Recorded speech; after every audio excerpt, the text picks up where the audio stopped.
You need structure, you need predictability, and you need more of it than you think, just to keep you sane. Now, if you're lucky, and maybe a bit odd, you can deviate 5% from the norm, or 10% from the norm, or something like that, carefully and cautiously, as long as the rest of you is all well ordered in a normative manner. You might be able to get away with that, and you might be able to sustain it across time, and people might be able to tolerate you if you do it, or maybe you'll get really lucky and you happen to be creative, but reasonably well put together, and people will actually be happy that there's something idiosyncratic and unique about you. But even under those circumstances, mostly what you want is to have a routine that's disciplined, that's predictable, and bloody well stick to it. You're going to be way healthier and happier and saner if you do that. And then the other thing that you need, because this is one of the things the psychoanalysts got wrong, I think, is that they overestimated the degree to which sanity was a consequence of being properly structured internally, you know? Because from the psychoanalytic point of view, you're sort of an ego, and that ego is inside you. And of course, it rests on an unconscious structure. But the purpose of psychoanalysis is to sort out that unconscious structure and the ego on top of it, and to make you a fully functioning and autonomous individual. But there's a problem with that, because the reason that you're sane as a fully functional and autonomous human being isn't because you've organized your psyche, even though that's important. The reason that you're sane, if you have a well-organized unconscious and ego, is because other people can tolerate having you around for reasonably extensive periods of time, and will cuff you across the back of the head every time you do something so stupid that people will dislike you permanently if you continue. And so what people are doing to each other all the time, just non-stop, is broadcasting sanity signals back and forth, right? It's like you smile at people if they're not only behaving properly, but behaving in a way that you would like to see them continue to behave. You frown at them if they're not, you ignore them if they're not, you shun them, you roll your eyes at them, you manifest a disgust face, you don't listen to them, you interrupt them, you won't cooperate with them, you won't compete with them. It's like you're blasting signals at other people about how to regulate their behavior so frequently, well, it just makes up all of your social interaction. That's why we face each other, and we have emotional displays on our face, and we're looking at each other's eyes, and we know as much as we can about what's going on with each other, given that we don't have immediate access to the contents of their consciousness. And so partly what you're doing with your routine is establishing yourself as a credible, reliable, trustworthy, potentially interesting human being who isn't going to do anything too erratic at any moment. And everyone else is around there tapping you into shape, making sure that that's exactly what you are. And that's how you stay sane. And so what happens to people too, if they don't have a routine and they get isolated, is they start to drift.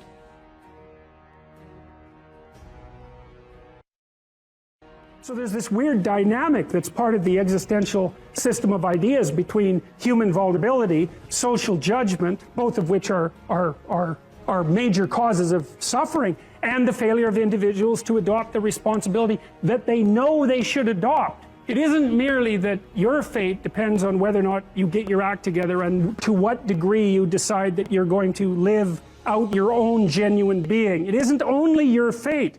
It's the fate of everyone that you're networked with. And so, you know, you think, well, there's 7 billion people in the world. We're going to peak at about 9 billion, by the way, and then it'll decline rapidly. But 7 billion people in the world, and who are you? You're just one little dust mote among that 7 billion. And so it really doesn't matter what you do or don't do, but that's simply not the case. It's the wrong model, because you're at the center of a network. You're a node in a network. Of course, that's even more true now that we have social media. You'll know 1,000 people, at least, over the course of your life. And they'll know 1,000 people each, and that puts you one person away from 1 million, and 2 persons away from 1 billion.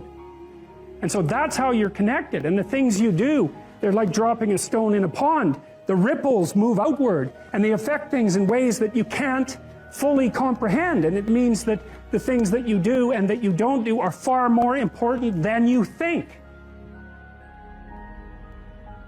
And so if you act that way, of course, the terror of realizing that is that it actually starts to matter what you do. And you might say, well, that's better than living a meaningless existence. It's better for it to matter. But I mean, if you really asked yourself, would you be so sure if you had the choice? I can live with no responsibility whatsoever. The price I pay is that nothing matters. Or I can reverse it and everything matters. But I have to take the responsibility that's associated with that. It's not so obvious to me that people would take the meaningful path. Now, when you say, well, nihilists suffer dreadfully because there's no meaning in their life and they still suffer, yeah, but the advantage is they have no responsibility. So that's the payoff, and I actually think that's the motivation. Say, well, I can't help being nihilistic. All my belief systems have collapsed. It's like, yeah, maybe. Maybe you've just allowed them to collapse because it's a hell of a lot easier than acting them out. And the price you pay is some meaningless suffering, but you can always whine about that and people will feel sorry for you, and you have the option of taking the pathway of the martyr, so that's a pretty good deal, all things considered, especially when the alternative is to bear your burden properly and to live forthrightly in the world. Well, what Solzhenitsyn figured out, and so many people in the 20th century, it's not just him, even though he's the best example, is that if you live a pathological life, you pathologize your society. And if enough people do that, then it's hell. Really, really. And you can read the Gulag Archipelago if you have the fortitude to do that, and you'll see exactly what hell is like. And then you can decide if that's a place you'd like to visit, or even more importantly, if it's a place you'd like to visit and take all your family and friends. Because that's what happened in the 20th century.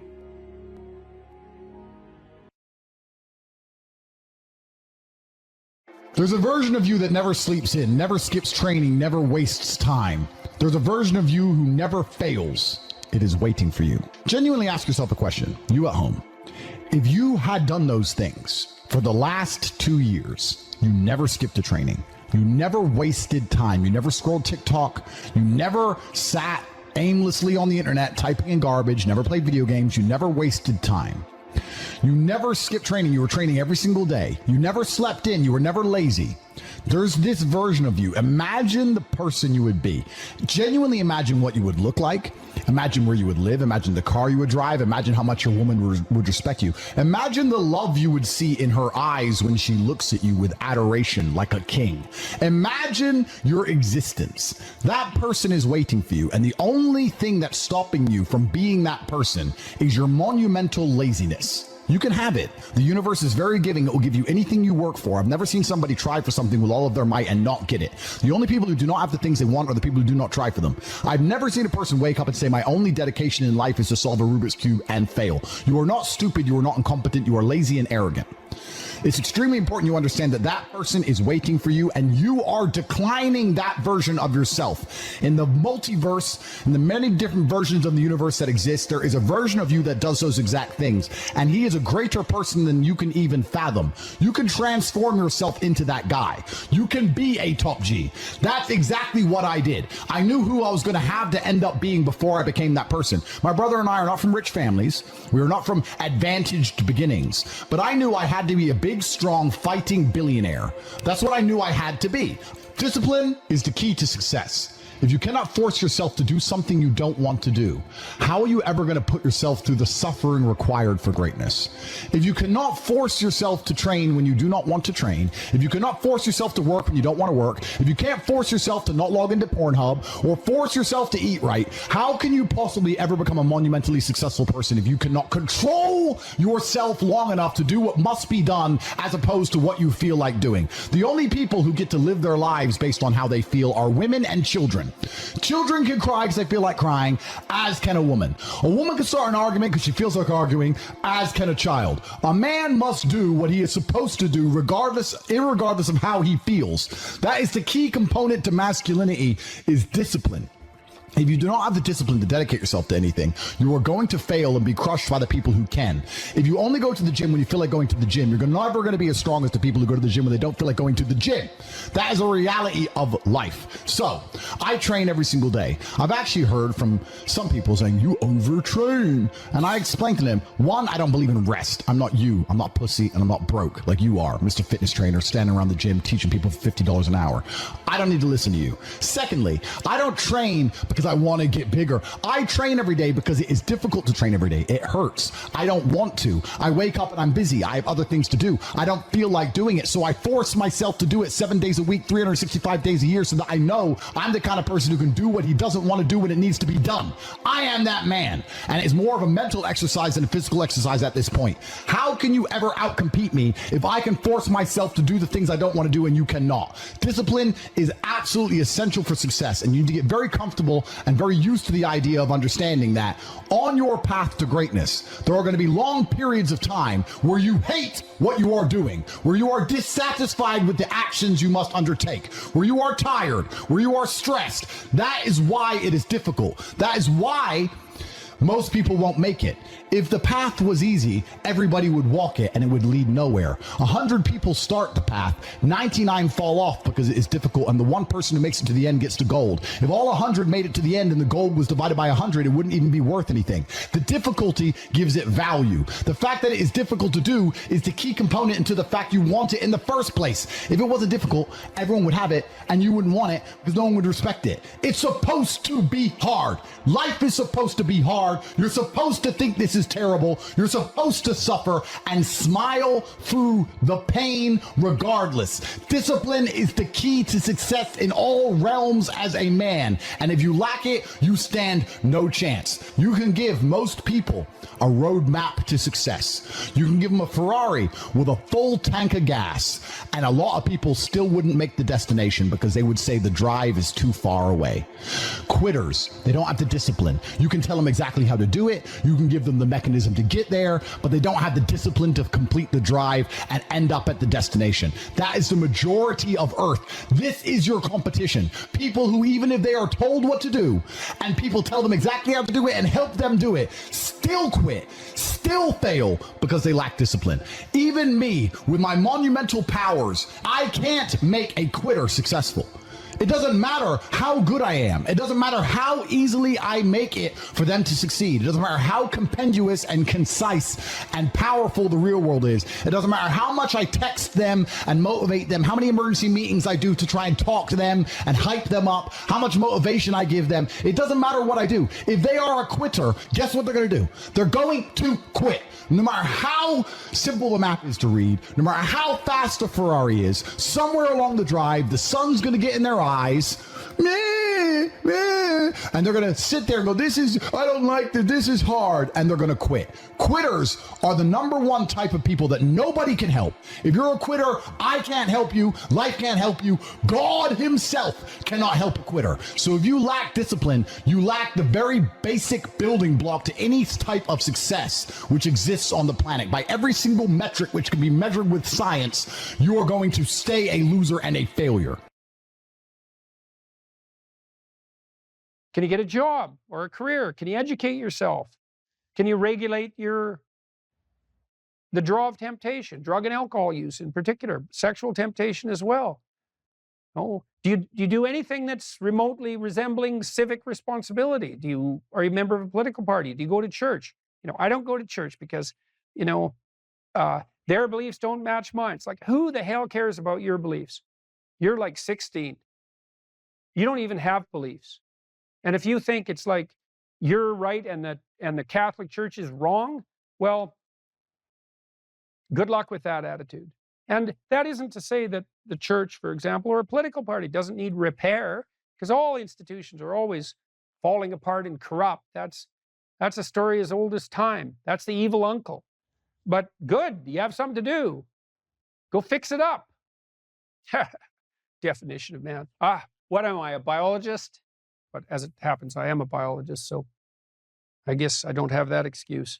Productive generosity is good. I once read a good description of Christian charity, and it was productivity plus generosity, which I really liked, because the hyper empathic types only concentrate on the generosity end of that. It's like, I'm generous, yeah, but like, do you have any money? No, I'm generous with other people's money. Yeah, well, you're missing half the equation there. And that's really the distinction between conscientiousness and agreeableness from a personality perspective. Those are two cardinal personality traits. And agreeableness, which is basically an empathy dimension, has no correlation whatsoever with success in enterprise, business, creative domains. In fact, among managers, agreeableness looks like it's slightly negatively correlated with success, because hyper-agreeable managers can't say no. They can't discipline their employees. They can't set limits, and they're susceptible to manipulation. So productive generosity is pretty good. There is more to it, obviously, more to being a man than productive generosity, but as a central notion, that's a good one. The productivity requires aim, orientation, responsibility, discipline, all of that willingness to work, that willingness to make sacrifices, which is the hallmark of maturity in the service of a higher goal. And that responsibility, that productive responsibility, should manifest itself in relationship to the individual. So you should be responsible to yourself and your future self, the community of selves that you are across time. And then you should be responsible for and productive for as many people as you can manage. And so that might be first your intimate partner, your wife, second your parents, your siblings, your children, maybe your children primarily, although there's a trade-off there with your wife. Then your local community, then your broader community. You want to take on all that responsibility if you can, in a sense that's both productive and generous. That gives you something to do, justify your miserable life to yourself and everyone else. And you need to do that. It orients you solidly in the world if you do that. And it gives you a dragon to fight, a real one. And that's where the gold is. So as everyone has known forever, and as we continue to remind ourselves, how should you arm yourself? Well, that's kind of what a humanities education teaches you to some degree. Arm yourself with words. Be precise in your language, right? Say what you mean. Read great men and great women. Make yourself literate. Get your tongue in order. Get it under your own control. Get rid of the ums and the likes and the you knows and the pauses. And get rid of everything you say that you only say to impress other people. And just see if you can say what you believe to be true. That's an adventure. That's the thing about the truth, If you aren't speaking the truth, well, you got to ask yourself, if you're not speaking the truth, who is it that's talking? If you're saying something that you do not believe to be true, it's not you talking. It's something else. It might be the part of you that wants to manipulate the other person into delivering what you think you want from them. Well, what is that spirit of manipulation that you've allowed to possess you? It's not you. Let's say you decide to live your whole life in that instrumental manner. You're going to craft your words like the student who says, well, I'm going to write what the professor wants to hear so I get the grade. It's like, well, you just turn yourself into that. Well, who is it that's doing that manipulating? It's not you, because those aren't your words. So even if you get the grade, it's not you that got the grade. It's the false you. It's the manipulative you. So you do that your whole life. You don't have your life. And then you think, well, God, that was a miserable life. I manipulated everybody. They were so damn stupid. They were sucked in by it. They're all contemptible. Everyone does it, which they don't, by the way. And so that's a pathway to bitterness. Partly because if you're a manipulator and you use your language falsely, you don't live your own life. You live the life of whatever possesses you when you think it's you manipulating. And so you live the life of the spirit of manipulation. And there's no difference between that in some fundamental sense and demonic possession. So if that's what you want, go right ahead. But what you miss is the adventure of your own life. Because if you say what you think, this is a really important thing to understand. You have no idea what will happen if all you do is say what you think. Because you have to let go of everything. Just to do that, you have to assume that there isn't anything better that can happen than what happens if you tell the truth, no matter what happens. Because you say, I'll tell the truth and I get in trouble. It's like, well, is that good or bad? Well, it's not so good when it's happening. When you get in trouble, that can be devastating. But in the medium term or the long term, in my situation, I've gotten in trouble plenty of times for things I've said. And many times I thought, that was fatal. That was the end. I said something or it was misinterpreted. But often I said something that I was going to get taken out. I was going to get canceled. And that was the end of my reputation. And every single time and I hope partly because I didn't say things that I didn't think were true, every single time it switched around. And so eventually the cancellation attempt not only failed, but massively backfired. But man, living in, living in that gap between when the pressure was on, let's say, and it turned around, that wasn't pleasant. But it's certainly adventurous because you don't know what's going to happen. And maybe that is the adventure of your life, right? Imagine that the world was constituted so that the true adventure of your life emerged as a consequence of truth in speech and action, because that would be reflective of the real you. So it would be you living. And then imagine that the adventure that would occur if you dwelled in the truth would be so overwhelming that it would justify all the suffering.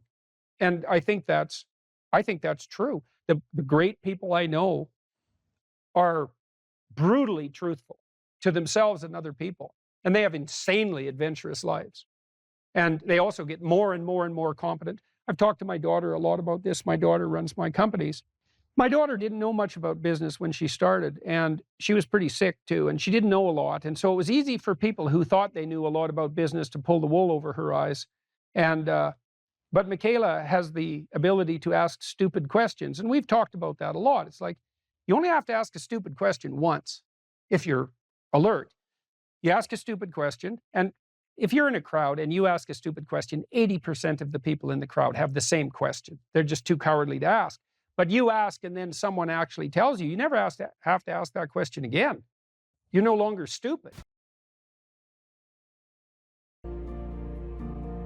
Stop doing the things that you know are wrong that you could stop doing. Right? So it's a fairly limited attempt. First of all, we're not going to say that you know what the good is or what the truth is in any ultimate sense.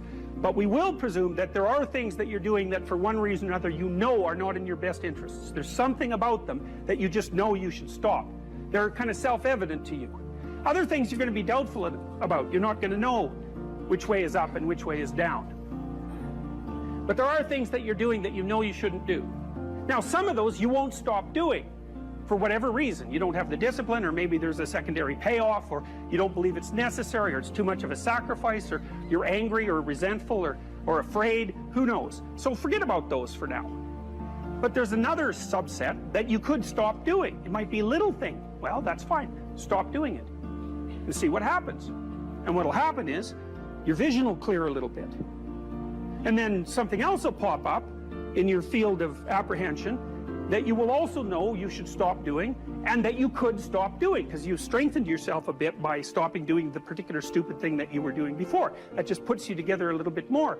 And you can do that repeatedly for an indefinite period of time. And you know, that doesn't necessarily mean that you're going to ever be able to formulate a clear and final picture of what constitutes the truth and the good. But it does mean that you'll be able to continually move away from what's untruth and what's bad. And, you know, that's not a bad start. You have to treat yourself like you matter. Because if you don't, then you don't take care of yourself, and you become vengeful and cruel. And you take it out on people around you, and you're not a positive force. None of that's good. So you suffer more, and so does everyone around you. And there's a malevolence that enters into it. None of that's good. So that's what happens if you don't treat yourself like you matter. And then, well, what happens if you don't treat other people like they matter? Well, you lie to them, you cheat them, you steal, you enter into impulsive relationships with them. They can't trust you. That doesn't go anywhere. They don't like you. You end up alone at best, and maybe like incarcerated at worst. Like, that doesn't work. And so you watch the people around you who thrive, regardless of what they say. They act out the proposition that everyone matters. And then you have a functional society. And I think, okay, well, if when you act out the proposition that everyone matters, you have a functional society, maybe that's evidence that that proposition is true. It's like, I think it's true. It's unbelievable how little genuine encouragement many people need, and how they had none.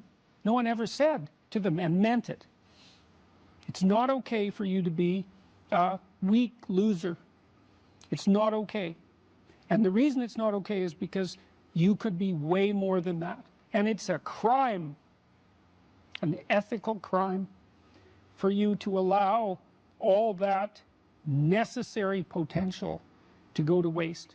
It hurts you, it hurts your family, it hurts the world. Really, really, it does. And people think, oh, okay, I get it.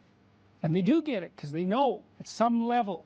The other thing people tell me, you know, they say, well, I've been paying attention to your lectures, developing a vision for my life, trying to tell the truth, trying to adopt more responsibility, and things are way better.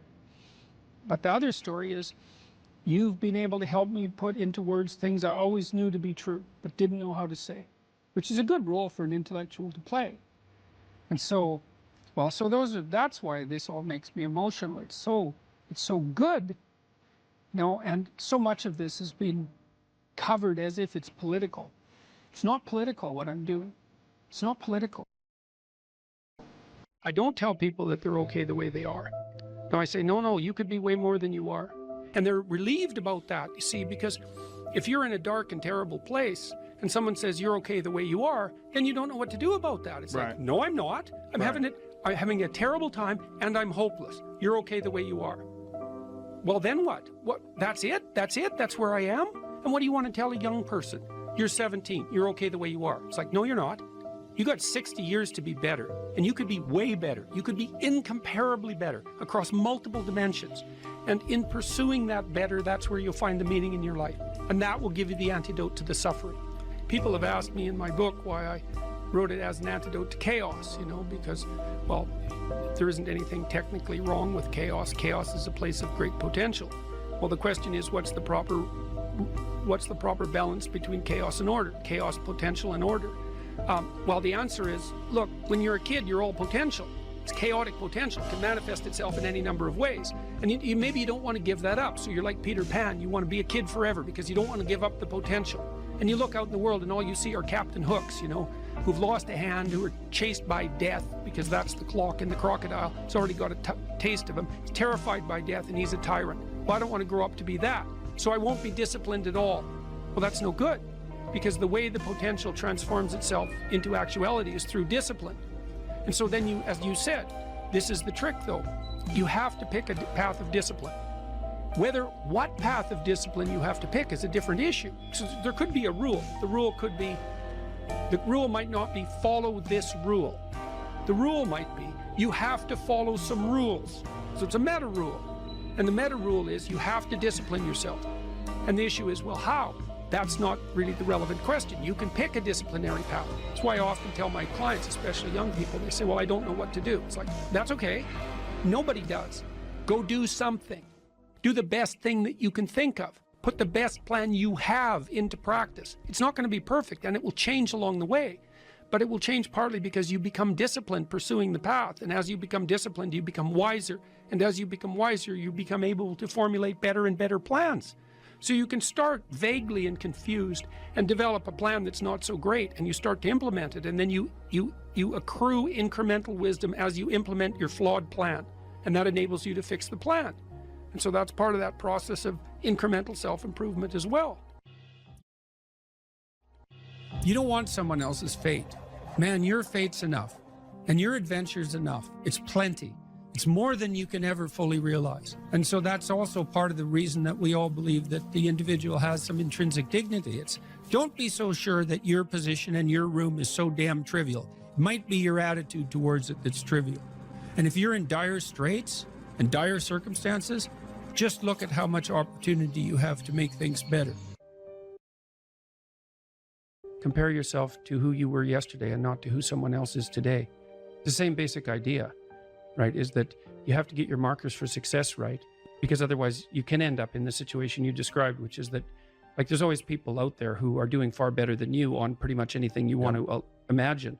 And if all you're doing is seeing yourself in their reflected light, let's say, then it's going to be pretty damn dismal.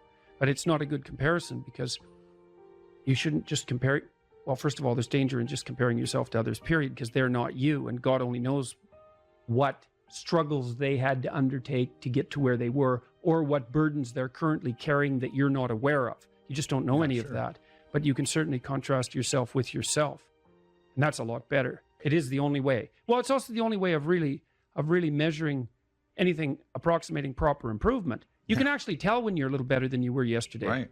So, and you can actually do that. That's another thing that's so interesting about it, is that you can actually make yourself a little better in some way, pretty much, well, I don't know if it's at every moment, but you can certainly do it every day. It's funny. I mean, you know, obviously, if you have a problem and you think about it, you can think up a solution. And it's not obvious how you do that. You know, I mean, it's not like you know how you're manipulating your neurons or something. It happens of its own accord in some sense, like you can participate in it, I guess, and you can interfere with it, and it seems to take a certain amount of willpower, but it still all happens mysteriously behind the scenes.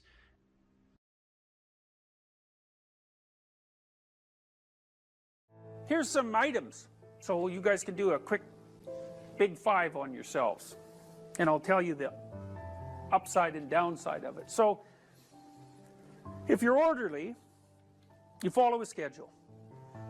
How many of you follow a schedule? Okay, and how many of you don't?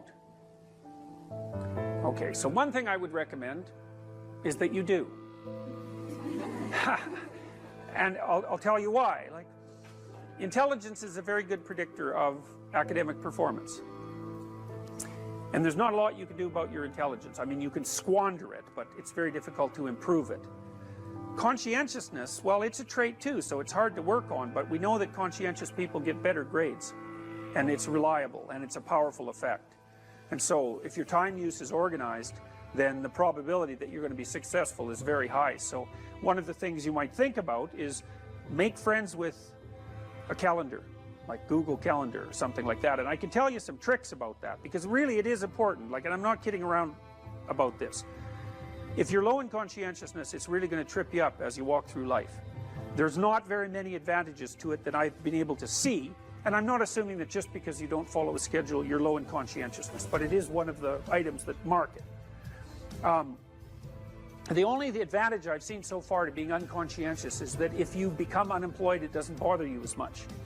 And I mean, that actually turns out to matter in some situations. So, like, you know, if a big company has to shed 50% of its employees, it's the conscientious people are going to suffer themselves to death for it. And the unconscientious people, they're not going to care anyways, because they weren't working anyways. So it doesn't matter if they have a job or not. So here's one way of thinking about making use of a schedule. Often people are afraid of schedules because they think of them as a trap. You know, you make a schedule and it's like this little prison that you have to live inside, and, you know, and all you're doing in your schedule is putting down things you have to do or should do, and so, you know, there's not a lot of fun in that. And so not only is it a trap or a prison, but it's kind of an unpleasant one. But a way to work with the schedule in a lot more sophisticated way is to think, well, I'm going to plan the next week, say, because you plan it day by day, but we'll take the week as the unit level of analysis and think, well, I'd like to plan a week I'd like to have. And then your schedule all of a sudden becomes a tool for increasing the quality of your life. And that's a whole different issue, you know, because you might think, what's the emotion that you suffer, assuming you suffer one of these emotions, if you have an essay that's due and you're not doing it? Like, would you regard that as a pleasant emotion or unpleasant emotion? Okay, so do you think you can characterize the unpleasantness? Like, what kind of emotion is it? It's guilt, okay. Anything else? Frustration? Yeah, so you're sort of frustrated with yourself. Yeah, you need a slap, right? You think, I need a slap. So, okay, so guilt, anything else? Anxiety? Restlessness? So that's kind of an agitation. Yeah, it's because your body knows you should be doing something, but it, you know, you're not pointing it in the right direction, so it's shame? Is that reasonable?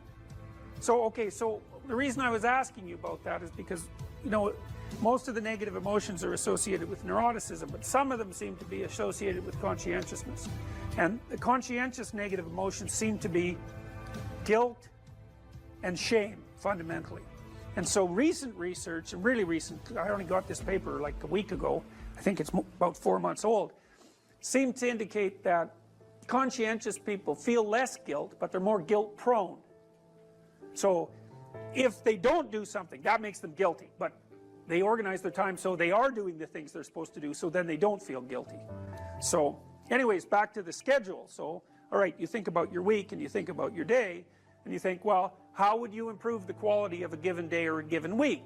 Well, one of the ways of improving it is to not put yourself into the situation where there are things hanging over your head that you have to feel guilty and ashamed about, because that's a very unpleasant way of being. And you know, if you have an essay that's due in a week and you're procrastinating, then the fact that you have to do that essay can ruin the whole week. And even when you're doing something that's positive, hypothetically, it's kind of that horrible kind of positive that you experience when you know that you should be doing something else. And so that's when you end up watching YouTube videos about like dancing cats or something like that. You know, and it's at best it's a guilty pleasure.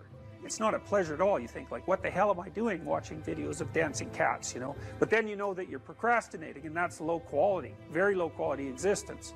So if you use your schedule, you can think, okay, well, here's some times that I'm going to do this work. And then you can also sort of ask yourself about that when you're designing your schedule.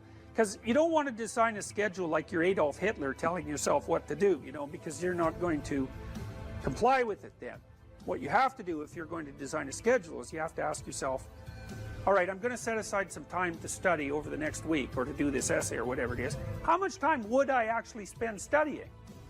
An hour or two a day might be a worthwhile thing to schedule in, and I would say don't schedule in more than that to begin with, because then you'll fail and then you'll stop using the schedule.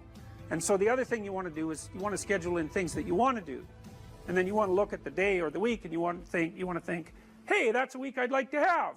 If I had a week like that, it would be good. You know, I'd be caught up so that all that negative emotion doesn't have to accrue. And I would have done a bunch of things that I'm interested in doing, and at the end of the week I'd be in better shape than I was at the beginning. And if you treat a schedule like that, so that what you're using it is to design the days and weeks that you want to have, instead of using it as this little, you know, jail that you have to put yourself in that you're not going to do anyways, then you can learn to use them. And that's one thing you can do to make yourself more industrious, more conscientious. Follow a schedule. I've told people to learn to use a schedule. And people often hate schedules because they act as their own tyrants, right? They say, well, you have to do this unpleasant thing, and then here's another unpleasant thing you have to do, and then you have to do this unpleasant thing. And you do that for about 3 days, and you think, to hell with this, I'm not doing that, you know, and you fall off the wagon. That isn't what you're supposed to do with a schedule. You're supposed to use it to design the days that you would like to have if you were taking care of yourself. And so some of that is, you know, you wake up in the morning and you think, here's 5 things I have to do that if I don't do, my life will be worse. It's like paying bills, for example, or taking out the garbage. It's like you have to do those because otherwise things degenerate. So you got to put some of those in the schedule, because otherwise tomorrow is worse than today, and that's a bad trajectory. But you also want to build in things, you know, you've got to act in some sense like you're dealing with a relatively recalcitrant 9-year-old.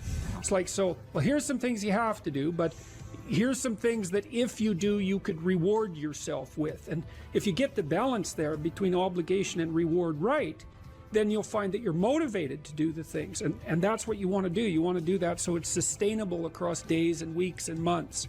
And so you got to treat yourself like a good boss would treat a valued employee, and not like a tyrant would treat a slave, because the slave will rebel. And you know, people say, well, I don't follow through on my plans. It's like, well, they're probably not very well formulated, and maybe you're doing them because of an external moral obligation or something. They're not really your plans, right? And B, you're acting like a tyrant and a slave, and that's a bad relationship to have with yourself. Treat other people as you would like to be treated. It works both ways. You also treat yourself like you treat other people properly. So that's a necessary thing, and often people don't do that. But the scheduling is really important.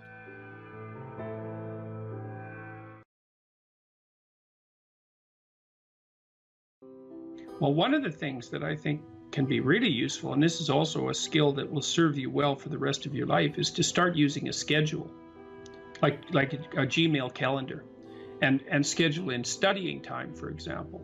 Now, so I've got some thoughts about using a schedule. People often don't like schedules because it's like developing your own tyrant. You know, it's, okay, well, here's a whole bunch of things I have to do tomorrow. That's my schedule, and I better stick with it, or I'm a bad person, I'm a failure. And that's not the right way to go about it, the scheduling. What you want to do with the schedule is design the day that you would like to have. Now, some of that's going to involve responsibilities that you have to live up to, or your life will get worse, right? So, but I would say, if you're trying to start learning how to manage your school stress, is like schedule in 10 minutes of homework. Maybe before you go to school in the morning, if you can get up. You probably can't, because teenagers have a hard time getting up in the morning. But start with 10 minutes. See if you can train yourself to sit down for 10 minutes after dinner, some regular time, and do 10 minutes of homework. And that's it. Put that in there as a goal.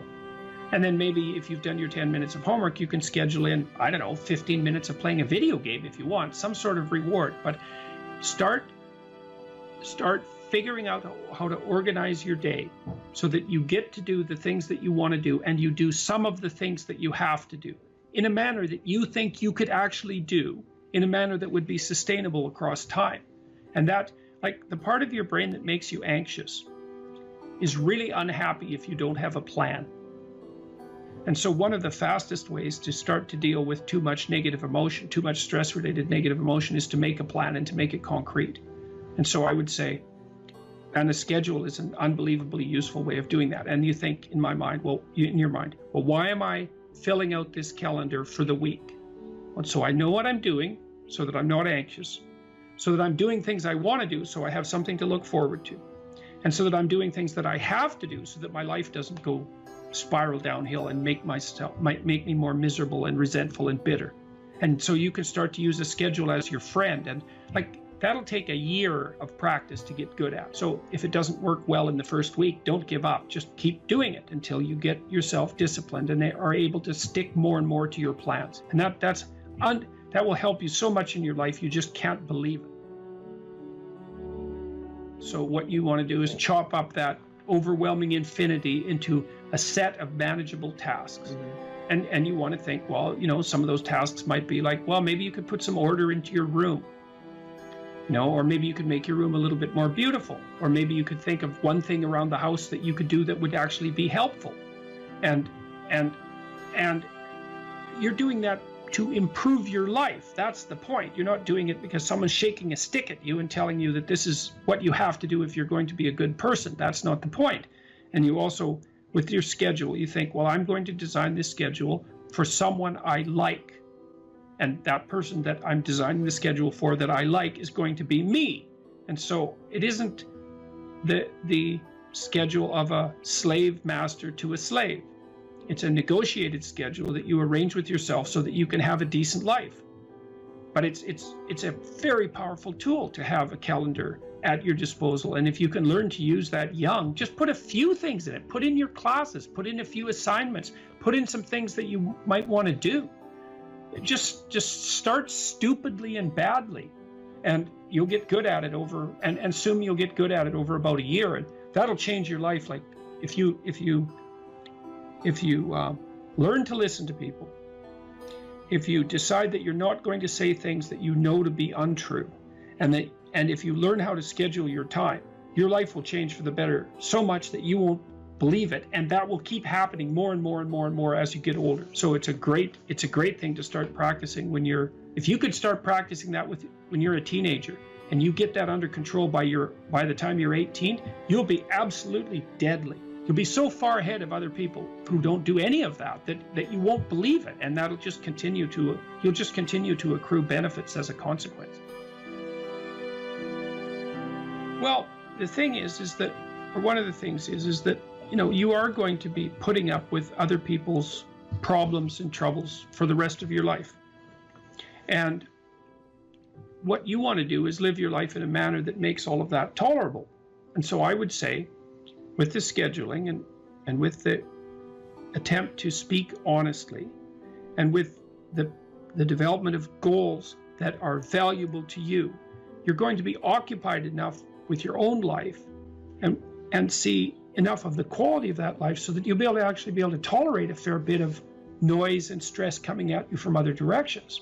And I would also say that the more that you put yourself together in the manner that we've already discussed, the better other people will treat you.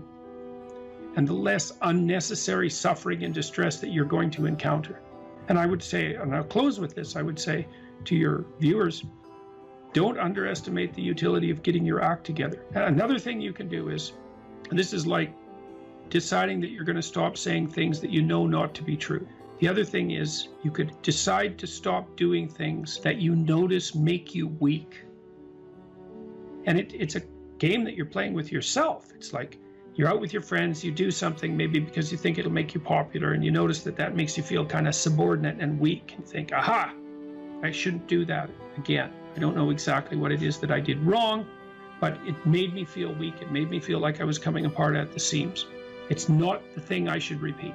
So you try to do things that make you stronger. You try to say things that make your speech more true and accurate. You try to aim at things that you think are worth attaining, and you get yourself disciplined and in order, and that will do. There's nothing else you can do in your life that will be of more benefit to you and to other people simultaneously. And if you could start that when you're a kid, man, I tell you, you'll be so far ahead.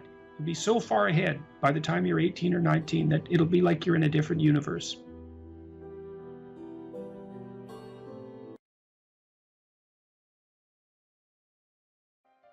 You're asked to outline the place you'd like to end up, which is your desired future, and also the place that you could end up if you let everything fall apart, is so that your anxiety chases you and your approach systems pull you forward. You're maximally motivated then.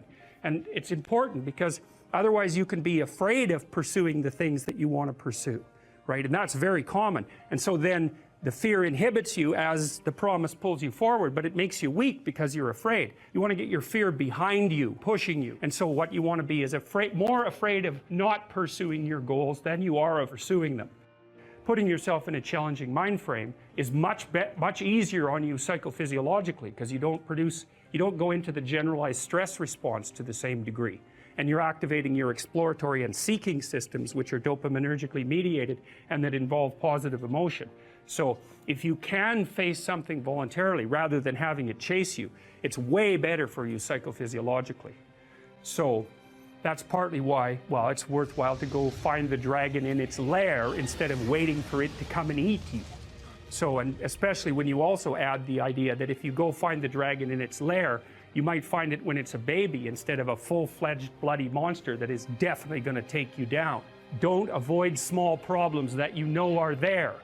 Face them, because they'll grow into big problems all by themselves. And you can think about, imagine the tax department sends you a notification. You owe them like $300. Well, it's you know, that's annoying. Maybe you don't even want to open the letter. Or maybe if you do, you just put it on the shelf. But that damn thing doesn't just sit there like a piece of paper on the shelf, right? You ignore that for 5 or 6 years, it's going to become attached to all sorts of horrible things. And if you ignore it long enough, you get the idea. It's going to turn into something that is completely unlike the little piece of paper that it's written on. And many, many problems in life are like that. You'll see that they pop their ugly little head up, and you know, and you might want to turn away. You might not want to think about it, which is the easiest way of turning away, right? You just don't attend to it. You know, if you could have your life the way you wanted it in 3 to 5 years, if you were taking care of yourself properly, you know, what would you want from your friendships? What would you want from your intimate relationship? How would you like to structure your family? What do you want for your career? Well, how are you going to use your time outside of your job?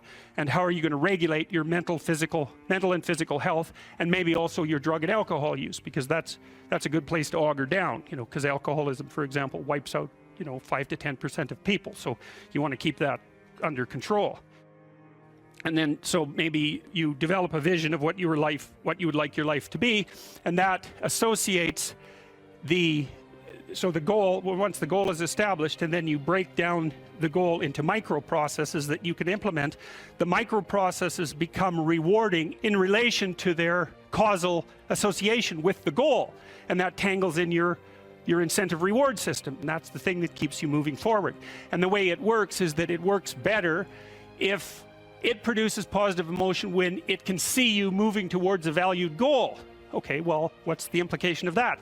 Better have a valued goal, because otherwise you can't get any positive motivation working out. And so the more valuable the goal, in principle, the more the microprocesses associated with that goal start to take on a positive charge. And so what that means is, well, you get up in the morning and you're excited about the day, you're ready to go. And so as far as I can tell, what you do is you specify your long-term ideal. Maybe you also specify a place you want to stay the hell away from, so that you're terrified to fail as well as excited about succeeding, because that's also useful. You specify your goal. You do that in some sense as a unique individual. You want to specify goals that make you say, oh, if that could happen as a consequence of my efforts, it would clearly be worthwhile. Because the question always is, why do something?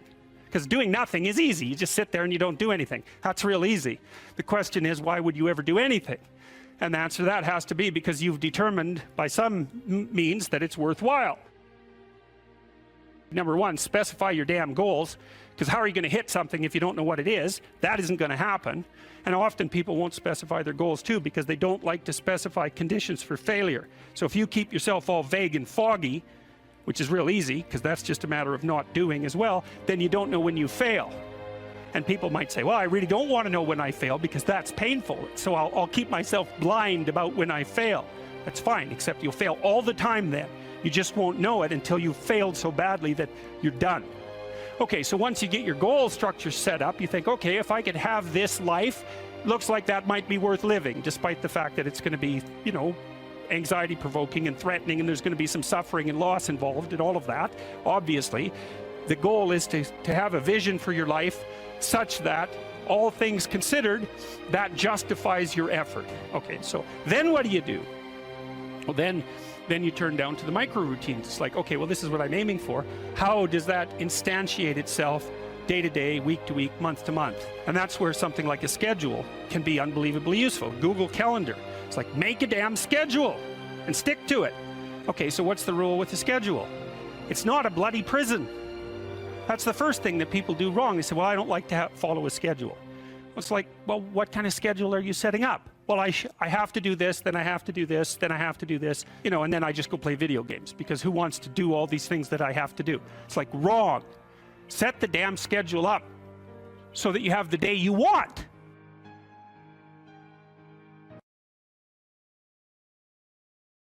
Agreeableness is a very difficult personality dimension to understand, I think, partly because it's difficult to dissociate from neuroticism and as well from extroversion. Because agreeable people like you, and so that kind of sounds like extroversion, and disagreeable people sound like they're hard to get along with, and they sort of are, but people who are high in neuroticism are hard to get along with too, and they tend to be volatile and irritable. And so most of the time, if you're engaged in a contentious issue with someone and emotions flare, it usually has more to do with trait neuroticism than with disagreeableness per se. So what I'm going to do is try to describe to you what the agreeable trait is on both of its dimensions, and also to lay out the pros and cons of existence on that normal distribution, trait normal distribution, at more or less every point. Because I think, the way I look at it anyways, is that of all the traits, agreeableness is the one that seems to come with the most marked positive and negative aspects, features, let's say, so we don't confuse it with aspects, the most positive and negative features at each point on the distribution. It's a very complex, seems to be a very, very complex dimension. So I'll read you some of the questions from the Big Five aspect scale, and that'll give you kind of an initial rule of thumb estimate about whether or not you're agreeable or disagreeable. And so here are some of the questions. Imagine that you're answering these for yourself on a scale from 1 to 5, strongly disagree to strongly agree. So the first question is, am not interested in other people's problems.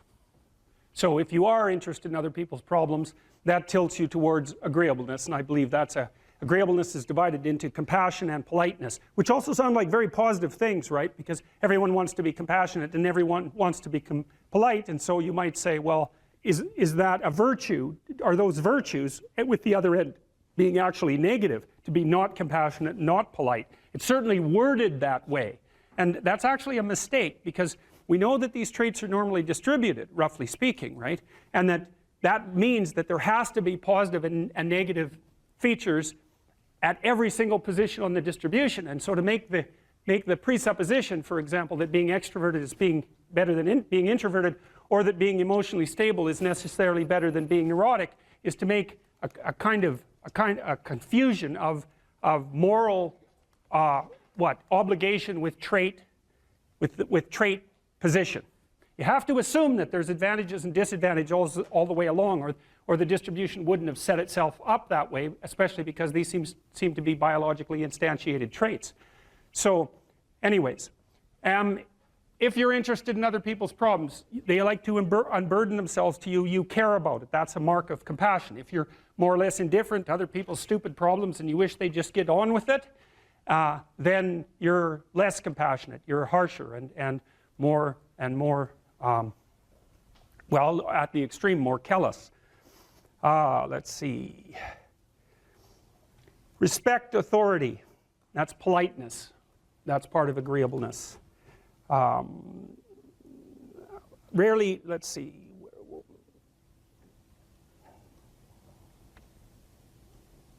Feel others' emotions, compassion. Inquire about others' well-being, compassion.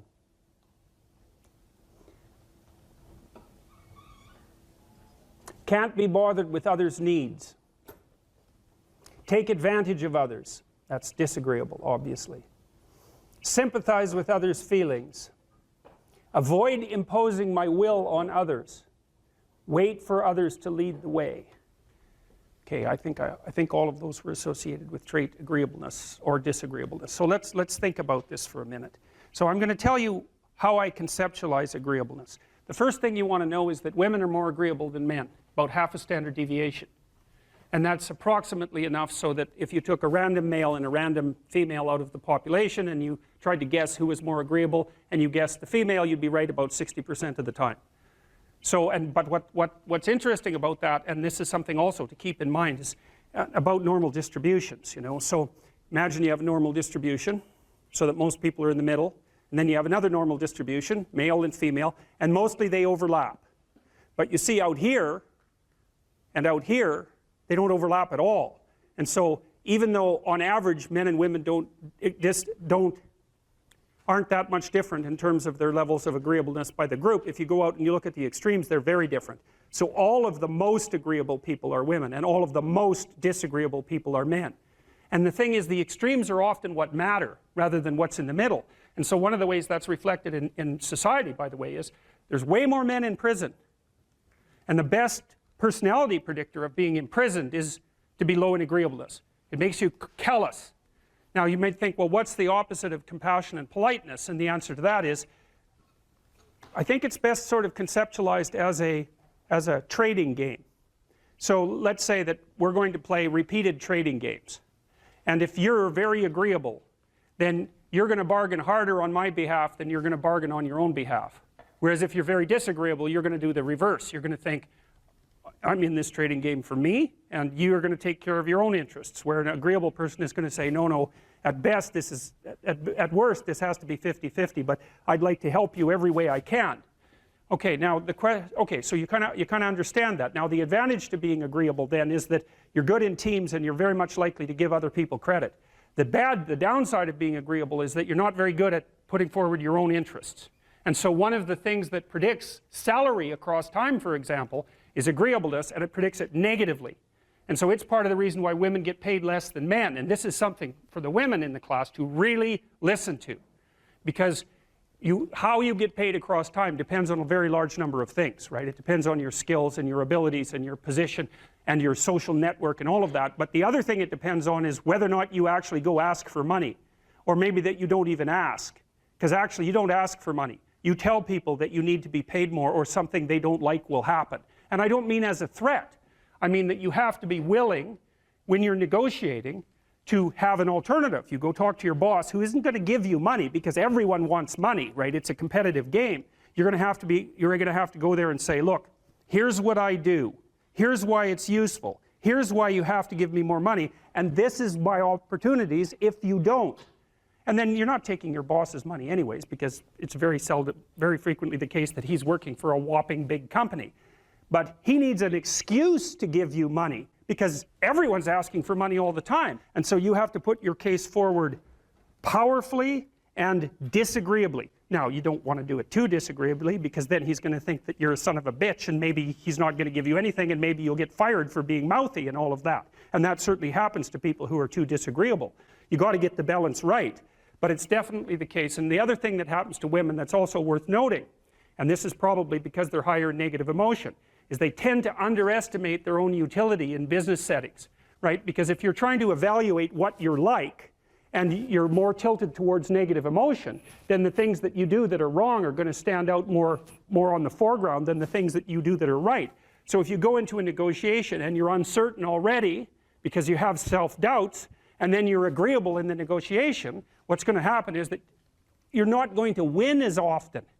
And winning in a business setting or in a career development setting means more opportunity for promotion and more revenue generated. Now, the downside of that, of course, is as you climb the business hierarchy is that you also have to take on more responsibility, and that responsibility is sometimes unpleasant as well, especially to people who are agreeable, because you're not necessarily liked if you're in a position of authority, and agreeable people really like to be liked. It's their primary motivator, because they're concerned about the maintenance, I would say, of intimate, positive relationships. And that also makes them conflict avoidant.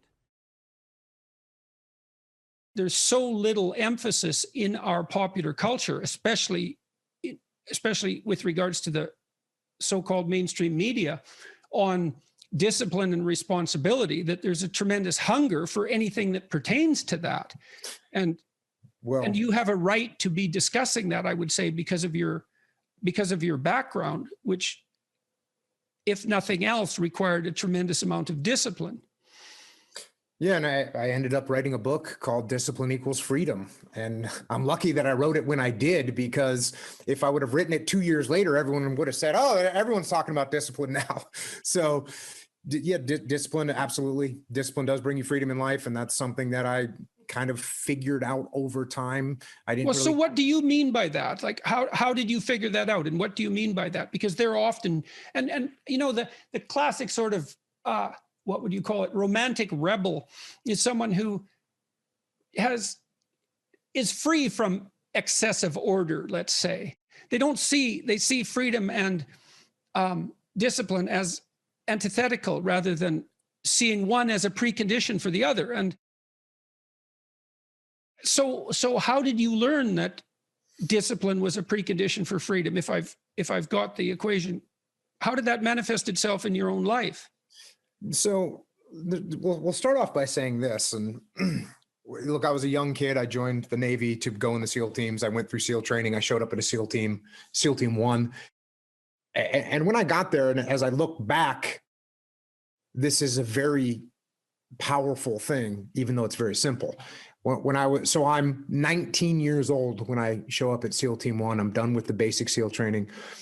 And I have a goal in my head, which is this. I want to be a good SEAL.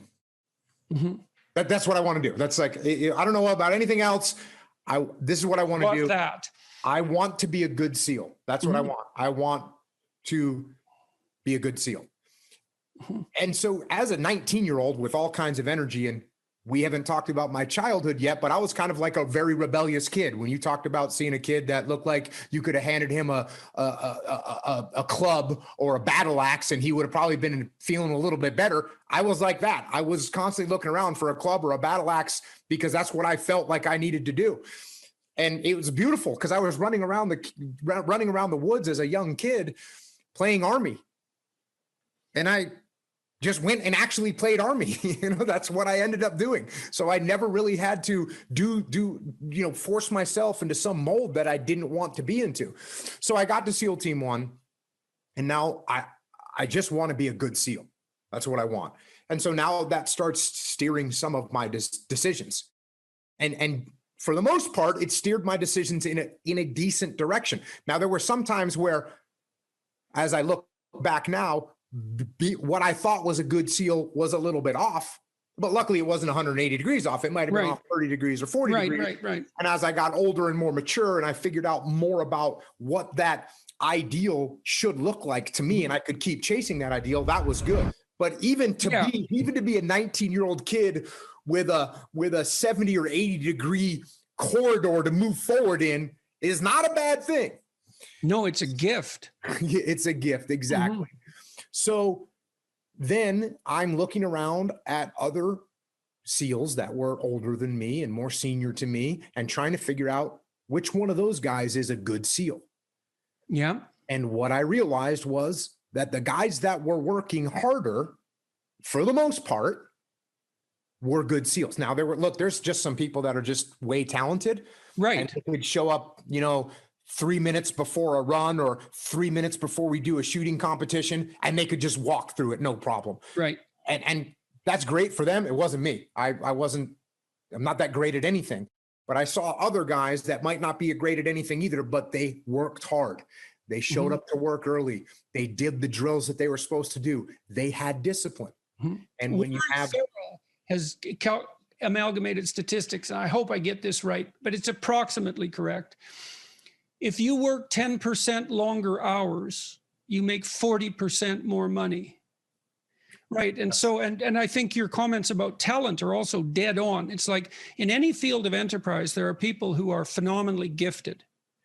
And then if they work really hard, they're even more phenomenally gifted, right? Those are the people who break records.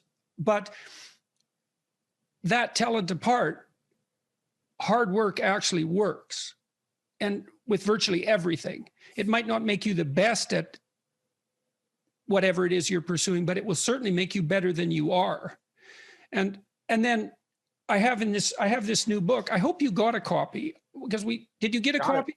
Okay, so I'm bringing it up for a particular reason. I have a chapter in this book called, there's two that are relevant. Imagine who you could be and then aim single-mindedly at that. That's one. And then the course, or what would you call it? A complementary chapter is work as hard as you possibly can on one thing and see what happens. And that's also predicated on this idea that discipline is a precondition to freedom. So you were fortunate, like you had this goal, right? So that meant you had a goal, which is a really big deal because you could learn about goals. You had a sense of a higher mode of moral being, that I would rather be a good SEAL than the person I am now. Well, it's a code of behavior and a way of perceiving. So there's an ethic in that. And then you said as well, your conception of what good SEAL meant changed as you matured, but that's also fine. It wouldn't have changed unless you would have pursued that initial only partially accurate goal. And so that's also a really good thing for people to understand is like, if you don't know what you're doing, aim at something. Is it the right thing? No, but it's better than just shooting randomly. So you aim at something, and then as you aim and you move towards it, you're going to find out why you're wrong. And then you might recalibrate your aim. And that's going to happen over and over because as you move towards a goal, it recedes or it broadens or it recedes and broadens. And otherwise you'd run out of things to do. Faith is a presupposition for living in the truth. And then you might ask yourself another question, which is, well, why bother living in the truth? Well, one answer would be so that reality doesn't rise up and smite you repeatedly, which it will if you're deceptive. So that's one answer, but here's another answer, and this is a better answer. People ask themselves all the time, what's the purpose of life? And there's a variety of answers to that. There's no purpose. We're just atoms on a dust mote at the edge of a rather reprehensible corner of the cosmos, and we exist for a moment and we're out, and that's that. Or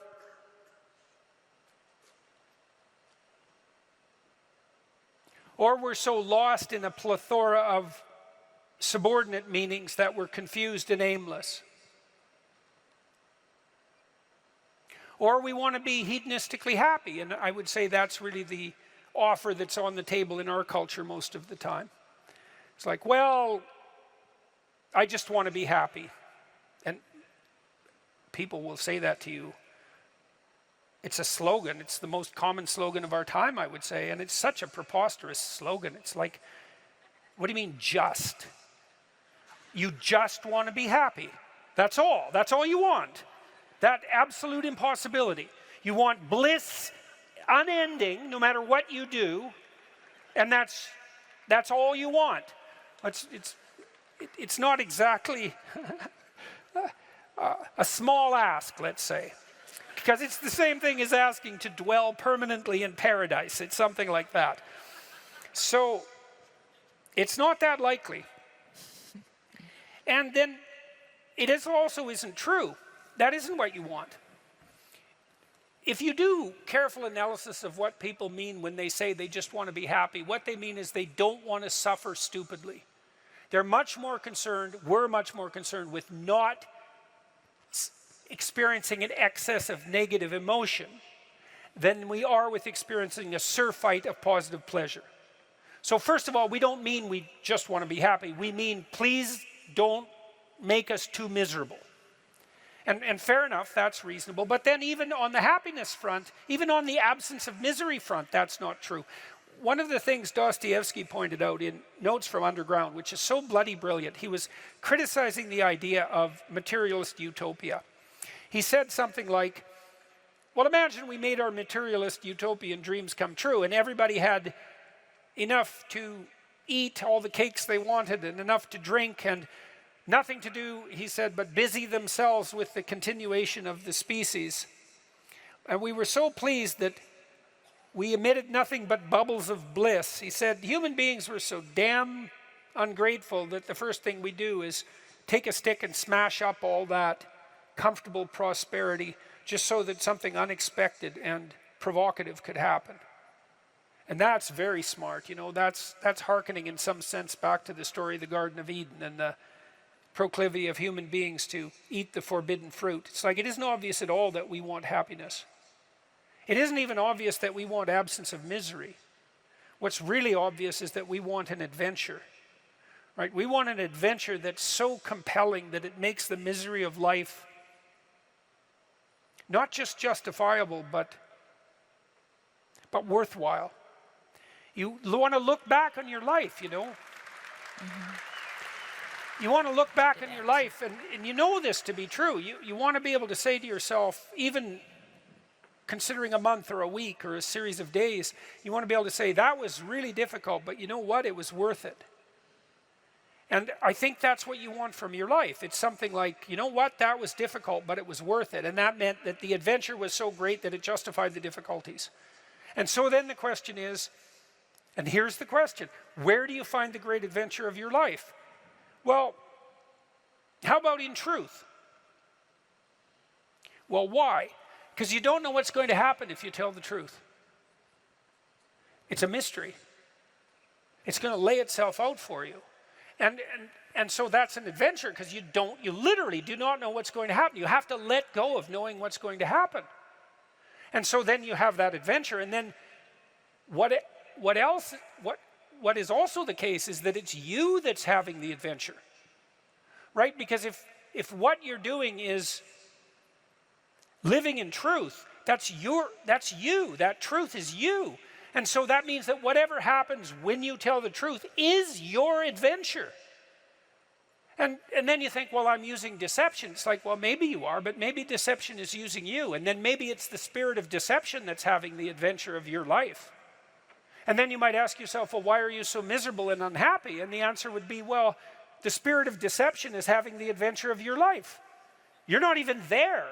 Because if you're not living in truth, you're not there, obviously. What's there is the spirit of deception. And you might think that's your deception, but I would be very careful about thinking that, because there have been centuries of meditation on the nature of the spirit of deception. And the answer isn't that the spirit of deception is you.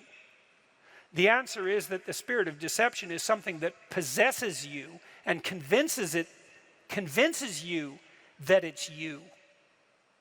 And that's not something you want to fall into the clutches of. So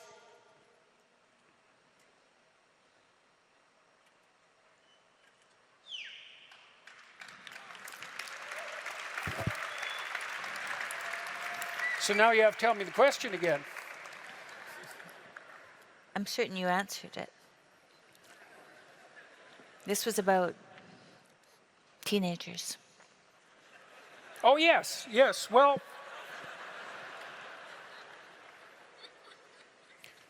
back to the teenagers.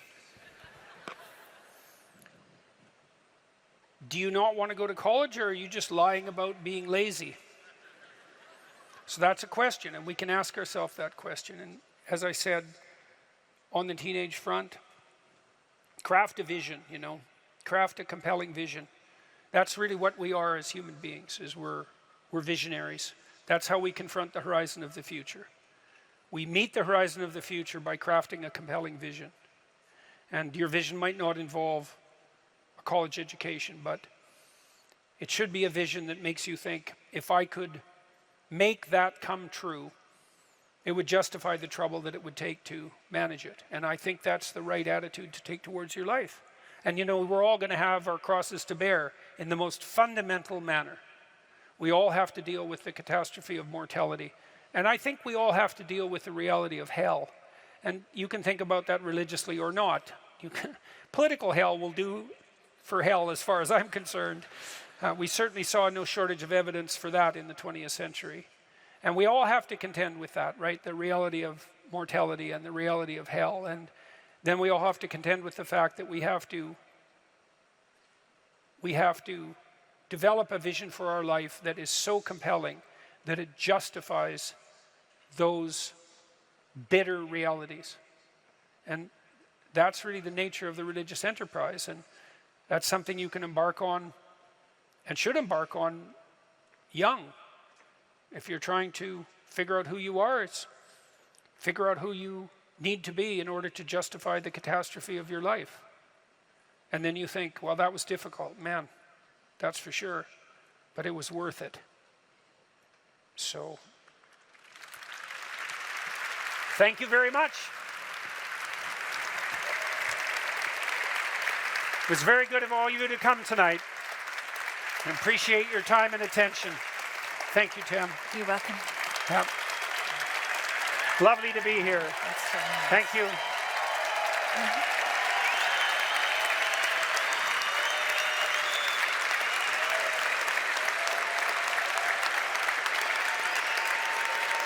Thank you all. Yep. Good night. Here's another rule. Pursue what is meaningful, not what is expedient. This is also a great thing to know, I think. That's a tricky rule. Expedient might be, we're going to have a conversation, and I want something from you. And a lot of conversations are like that, because you have a goal in mind. This is what I want from this person.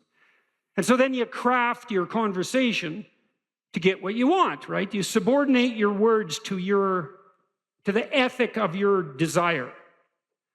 And you might say, well, what's wrong with that? Well, what do you know about what you want? Like, haven't you been wrong about that before? Or you might say, well, what's the alternative? Well, is there an alternative?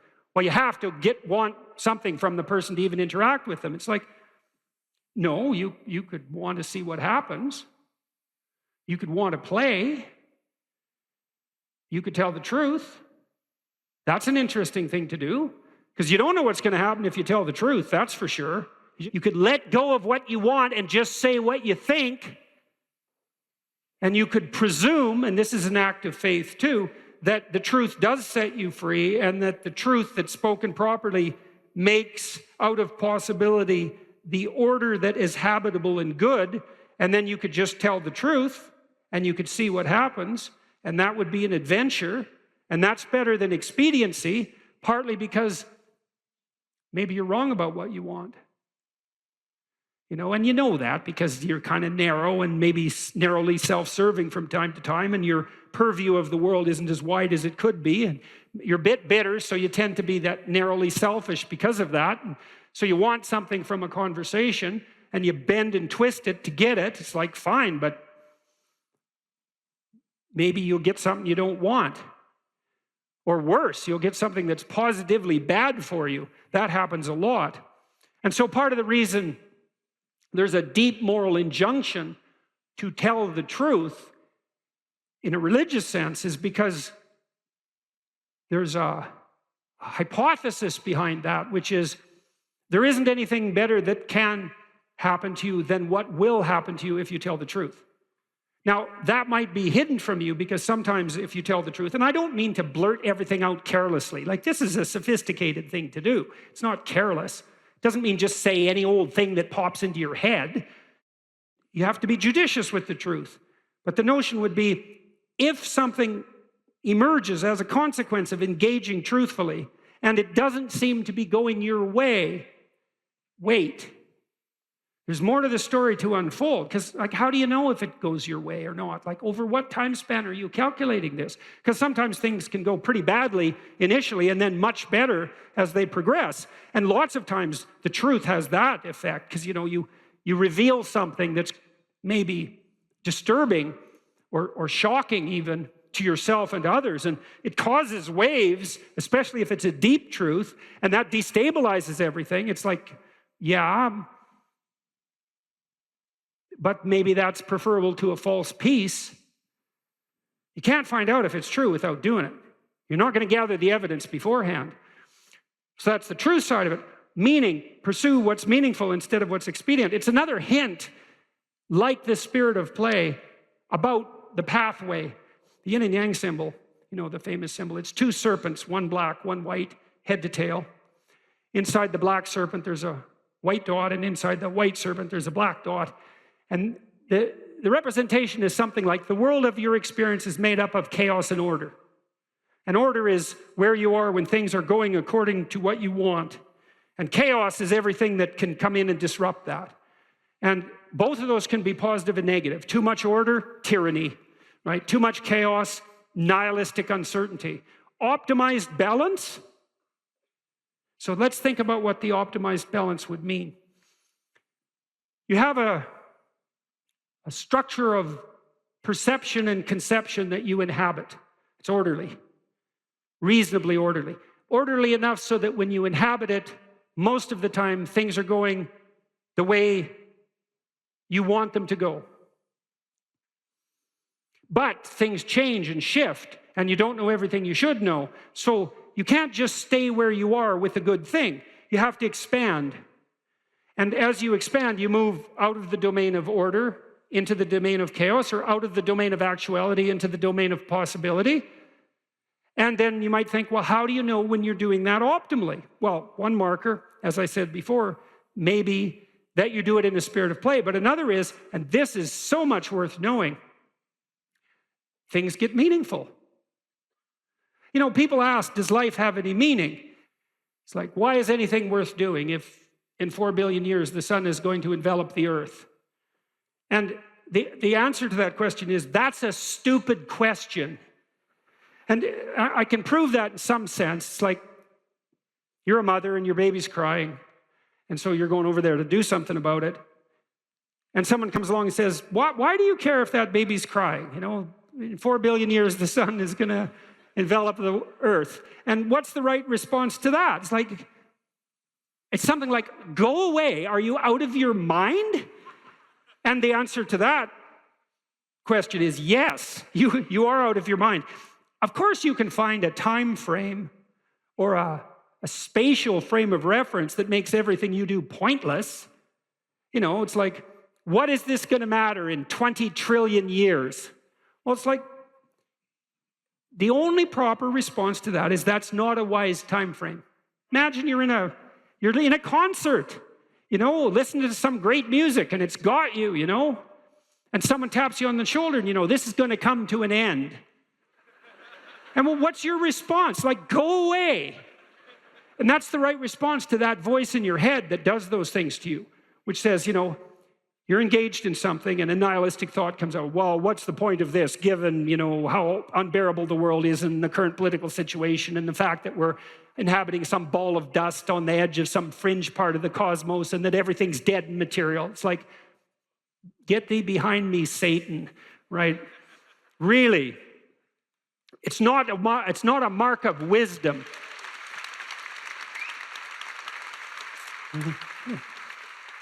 It's not a mark of wisdom to let nihilistic, demonic voices steal your joie de vivre.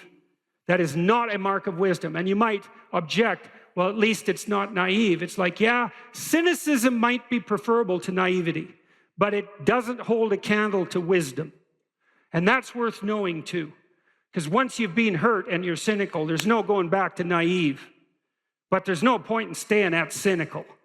And there are degrees of courage way beyond cynicism. And some of that is the regaining of the faith you had as a child despite your current level of wisdom. And that's something to strive for, right? That's a moral attainment. That's not a burying your head back in the sand. Quite the contrary. And so, well, back to the yin and yang symbol. Imagine you have an instinct that orients you. Well, you do, as a matter of fact. There's a reflex that's replicated at multiple levels of your nervous system, and it's ancient. If you have a nervous system as an animal, you have this reflex. And the reflex is something like surprise. You know, if I walk across the stage and I hear a loud noise behind me, I might go like this. And that would be automatic because I'm gripped by unconscious systems. And what's happening is some chaos has emerged and it stops me in my tracks because something unexpected happened. My current plan is incomplete. And then I'll turn and orient towards the place of the disturbance. And that's the beginning of exploratory behavior. And then I might run away, which might make me safe, or I might cautiously investigate, in which case I can find out what caused the disturbance, maybe rectify it, and maybe update my plan so that that sort of thing doesn't happen again. That's a better approach. You have to be tough as a damn boot to be good, because you have to stand your ground when you need to stand your ground, and you have to be able to say no when it's time to say no, and you have to mean it. And so then you have to think and plan strategically so that when you're going to say no, you can mean it and it will stick. You know, and that takes a certain amount of integrated malevolence, I would say. And once it's integrated, it's not malevolence, it's strength. It's strength of character. It's the ability to stand your ground. And you have to cultivate that. And you cultivate that at least in part by telling the truth. And so you take your place in the world as a decent person and as a decent citizen, and you play the hierarchical game properly. And that is to stand up straight with your shoulders back. It's like the world's an onslaught. You've got the tyranny of culture to deal with. You've got the catastrophe of nature. You've got your own damn malevolence and ignorance, right? All coming at you, plus the incredible, complicated, indeterminate potential of the future. That's all coming at you, and it's all your responsibility. And you can cringe away from it and be afraid of it and be victimized by it and be bitter and cynical about it. And no wonder, because it can be painful. Or you can turn around and you can say, man, bring it on, because there's more to me than there is to the catastrophe. And this is what I discovered from looking at what I looked at. I looked at the darkest things I could look at, really, for 30 years. I was really a lot of fun to be around, I can tell you.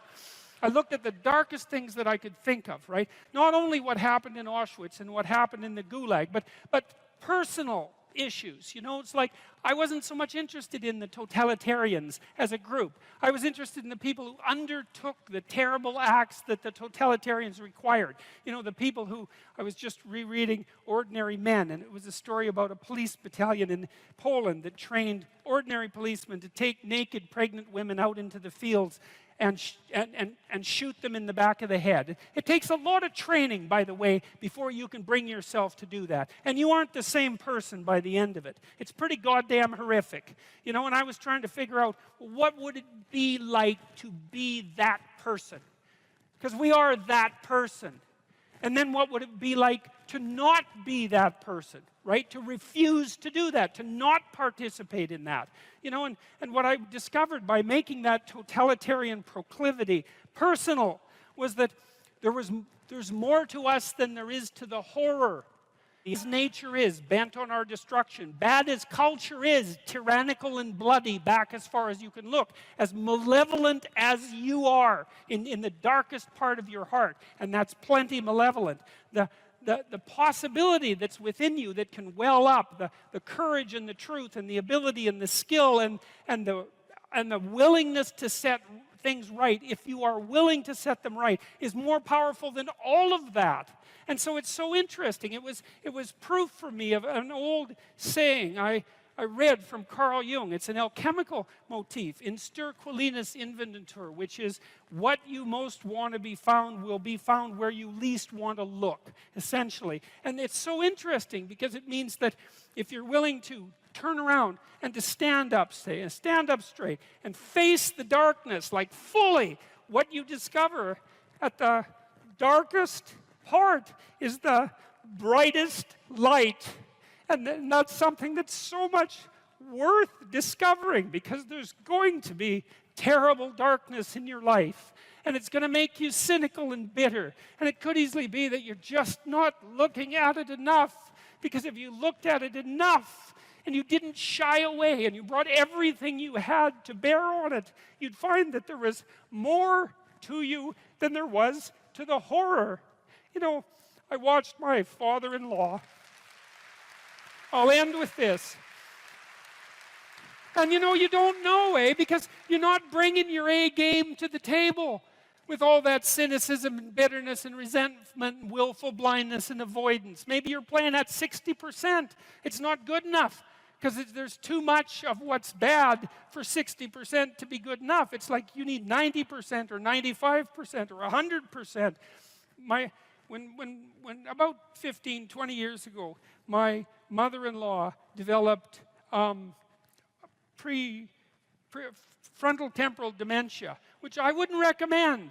You know, it's one of those degenerative neurological diseases like Alzheimer's, and those bloody things are like they're in the top echelon of awful. You know, you watch a person deteriorate before your eyes. It's a lengthy, lengthy death. And it was slow. And her husband, he lived in this little town that I grew up in, about 3,000 people. And he was quite a character, man. Everybody knew him.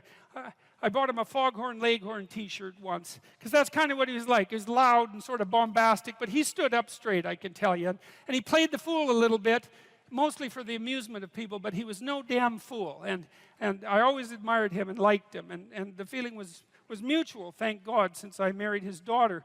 And, you know, he drank a lot with his crazy friends up in northern Alberta, and he wasn't at home a lot because he was working a lot. And you know, he was kind of a party animal about town, but a good businessman and a good man.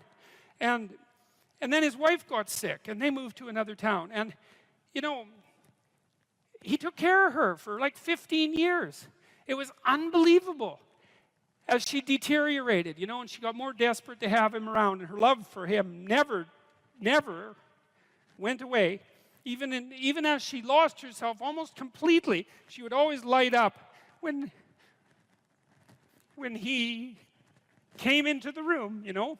And he took care of her right till within weeks of her death. He had to finally put her in an old folks' home because he was no longer strong enough to lift her up from the chair. And we interacted with him a lot, you know, because we were trying to help him figure out how to cope. And we had signs put up in the house, electronic signs that would tell her when he was leaving, so that she would know where he went. And we had recordings in the bathroom so that she knew what to do when she went into the bathroom. And we tried to do everything we could to not make this absolutely bloody, atrocious experience complete hell.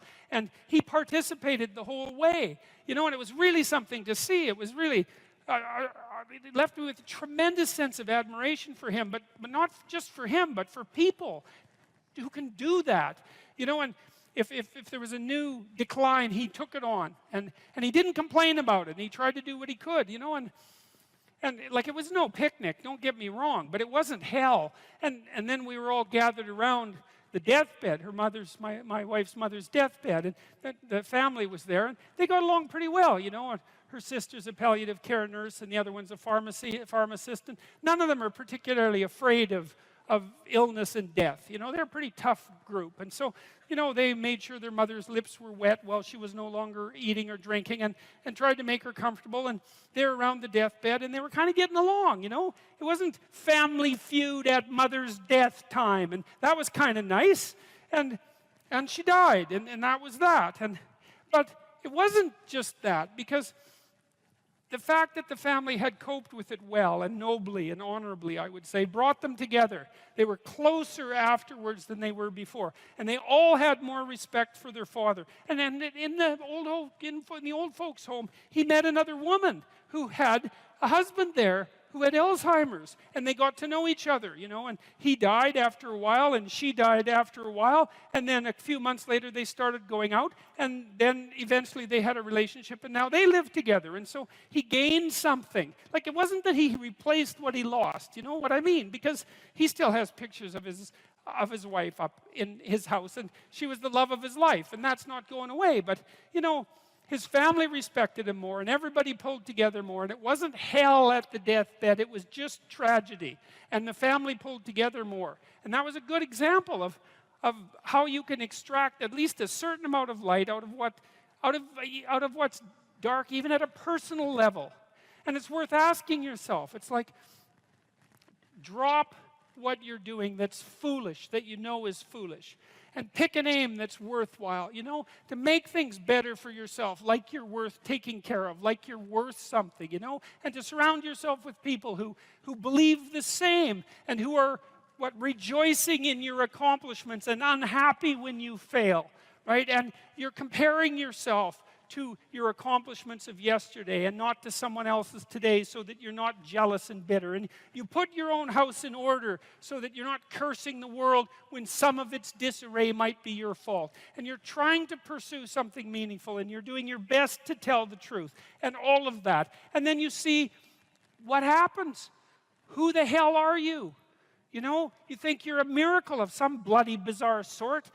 We've been around for 3.5 billion years. You know, every single one of your relatives propagated successfully. And here you are, against all possible odds, in this world of hell in some sense, and bitterness and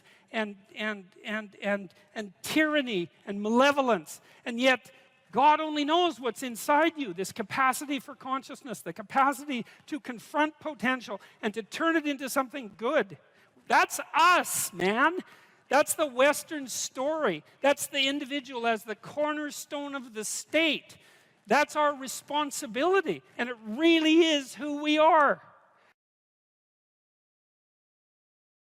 That's Nietzsche's realization. He said, look, imagine that you live within a belief system, and then something arises to challenge the belief system. Not only does the belief system collapse, but something worse happens. Your belief in belief systems collapses. And that's the road to not. Now, it doesn't have to, because you can jump from one belief system to another. But sometimes that doesn't work, is that you do a meta-critique and you say, oh, I was living in this protective structure and it turned out to be flawed. Okay, one alternative is jump to another protective structure. Fine. Another alternative is protective structures themselves are not to be trusted. Bang, you're in chaos. How the hell are you going to get out of that? That's the pathway to nihilism. Well, you can work your way through that. That's difficult. Or you can do what Jung would regard as a soul-damaging move, and you can sacrifice your new knowledge and re-identify with something rigid and restricted, which is what I would say is happening to some degree with the people in Europe who are turning to a regressive nationalism as an alternative to the current state of chaos. It's like, I know that people need to identify with local groups. I understand that. But they risk the danger of making the state the ultimate God. And that's order, but that's not a good replacement for chaos. It's just another kind of catastrophe, right? Too much order, too much chaos, both catastrophes. You want to stand in the middle somehow and mediate between the two, and that's where you have your real strength. Because then it isn't that you've discovered a safe place. Because even the bloody right-wingers are after a safe place, right? They just want it to be the state. Yeah, exactly. Well, there's no safe places.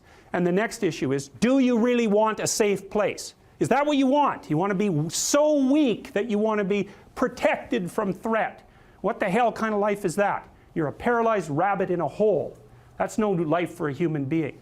You should be confronting danger and the unknown and malevolence, because, and the reason for that too is, this is the weird paradox. And I believe this is the paradox, first of all, that was discovered in part by Buddha, but also laid forth very clearly in Christianity, which is that the solution to the problem of tragedy and malevolence is the willingness to face them. Now, who the hell would ever guess that? It's a completely paradoxical suggestion. Is that, well, why does it work? Well, because the more you confront the two of them, the more you grow. And maybe you can grow so that you're actually larger than the chaos and malevolence itself. And you think, well, what's the evidence for that? And that's easy. That's what people do. That is how we learn. Like every time you expose your child to something new, a playground, what are they exposed to? Chaos and malevolence. Now, there's more to it than that, obviously, because kids play and they promote each other and they form friendships and all of that. But in the playground itself, there is the complexity of the social structure and the malevolence of the bully. It's right there. And you throw your kid in there and you say, adapt, and they do. Okay, so they can do it at a small scale. It's not trivial. The playground's a complicated place. The kid can adapt. Well, how much can you scale that up? Can you scale that up to from the chaos and order and malevolence of the playground to chaos and order and malevolence itself? Well, that's the question. Well, I don't think there's any reason to answer that in the negative. So, because we don't know the full extent of a human being. And it is the problem that's worked out. So, in the Buddha story, for example, what happens after, so Buddha's world collapses in the same way that Adam and Eve's world collapses. It's a consequence of repetitive exposure to mortality and death. What happens to Buddha is he realizes that the little protected city that his father made for him, the walled garden, it's exactly the same motif that's in this Adam and Eve story, it's fatally flawed. That kind of protection cannot exist, and he discovers that in pieces, right? Which is exactly what happens to children, is that they go out, they discover a limit, they run back. And the parents can help them with the limit. They run out, they discover a limit, they run back. But at some point they run out, they discover a limit, they run back, and the parents have nothing to say to them.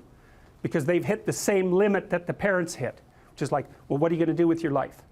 How are you going to operate in this archetypal universe? Well, your parents can only say, well, they can say you identify with the proper archetypal figures. And they do that, they at least act that out for you. But at some point it's a problem that they cannot solve for you without making you weaker.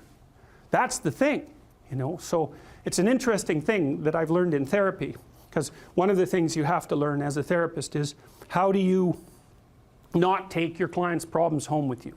It's a very common existential problem that beginning therapists face because they're afraid. It's like, well, you're dealing with people all the time who have serious problems. Sometimes it's mental illness, although less frequently than you'd think. And sometimes it's just that they're having a good catastrophe, right? Their parents have cancer or something like that, or their father has Alzheimer's and they're unemployed, or they have a drug problem, or they have a schizophrenic son, or like, these aren't mental illness problems, right? Those are just catastrophes. And so people are discussing those with you all the time. How do you avoid being crushed by that or avoid taking it home? And the answer to that is you don't steal the problem. That's the answer. It's like, you have some problems. If you come and talk to me, I'll help you figure out how to solve them. I will not tell you how to solve them. I won't steal your problems. Because what we're trying to do in therapy is, number one, solve your problem. Number two, turn you into a great solver of problems. And the second one is way more important than the first one. And so you never solve someone's problem by removing from them the opportunity to solve their problem. That's theft. That's the Oedipal situation. That's the Oedipal situation. That's the overprotective mother. Now, father can play that role too. We're talking about archetypal representations. It's like, I'll protect you at the cost of your ability to protect yourself. No. Wrong. That's a sin. That's a good way of thinking about it. That is not what you do with people. Not with your children, not with your partner, not with yourself. You don't do that. That destroys people's adaptive competence. And it disarms them in the face of chaos and malevolence. And that's a terrible you're going to send someone out unarmed in a world like that? It's a terrible thing to do. So, and if people aren't strong enough to manage it, then they get resentful. And then, you get the downhill spiral that goes along with that. Okay, so the meta story is partly you have a map, but it's insufficient and things will come up to disrupt it. And sometimes the disruption is catastrophic. Everything falls apart. That's what happens to the Buddha, and that's what happens to Adam and Eve. And the rest of the biblical stories are actually an attempt to put that back together. Now, that's been assembled, as I said, it's been assembled over centuries, right? Okay, we've got the problem. The problem is the ever-present reality of the apocalyptic fall. That's the problem. And so you could say, well, what is that? It's the insufficiency of all potential conceptual schemes. Right. Your conceptual schemes are insufficient to deal with the complexity of the world. It's a permanent problem. So what do? You stop relying on your conceptual schemes. That's part of the answer. You start relying on instead on your ability to actively generate conceptual schemes in the face of chaos and malevolence. And so that makes you someone that identifies with your creative capacity, your creative, courageous capacity for articulation and action in the face of the unknown, rather than some formulaic approach to the territory. The idea is that elevates your character to the point where you can withstand tragedy and malevolence without becoming corrupt. And that provides a permanent solution to the problem. Well, then you might say, cynically, what's your evidence that that's a permanent solution? And the answer to that is, well, the evidence isn't all in yet. First of all, because people only live that way partially. And so we haven't put the hypothesis to the full test. And second, we don't know what our limitations are. We have no idea what our limitations are. And they're both greater and lesser than we imagined. Because you have to ask yourself, like, if people stopped adding voluntarily to the misery of the world and devoted themselves to setting things straight, setting themselves straight and setting the things around them straight, what would happen? And the answer to that is, well, there'd be a hell of a lot less unnecessary misery in the world. So that might not be a bad place to start. But apart from that, there's very little that we can say. Could we overcome the catastrophe of mortality? Why not? You think that's beyond our capacity? Could we make the world a place where no one was suffering any more than necessary and still allow the world to exist? Well, possibly, because we don't know the limitations of our capacity. We're only running at 40%, if that, I would say. We don't make full use of all the people that are in the world. We don't have our situation set up so that the gifts that they could offer to everyone are fully realized. We haven't set the systems up for that yet, so we waste people like mad, and then we waste ourselves like mad.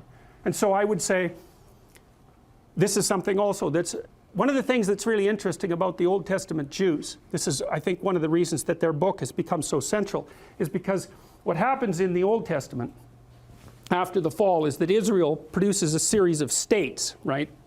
Rise of state and then a fall, and then a rise of another state and then a fall. So it's the same thing, except it's happening at a political level. The political state rises, it gets corrupt, it falls. It rises out of the ashes again, gets corrupt, and falls. I think that happens 6 times in the Old Testament. And one of the things that's very interesting is the reaction of the Jews. They always say, it was our fault. Instead of taking the Cain and Abel route, and I'm going to tell you the Cain and Abel story right away.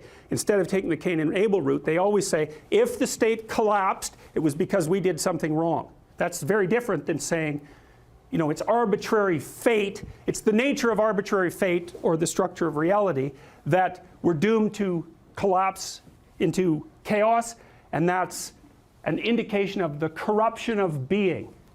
Well, you can take that route if you want. It's the corruption of being. Well, good luck with that. So what are you going to do about that? That's easy.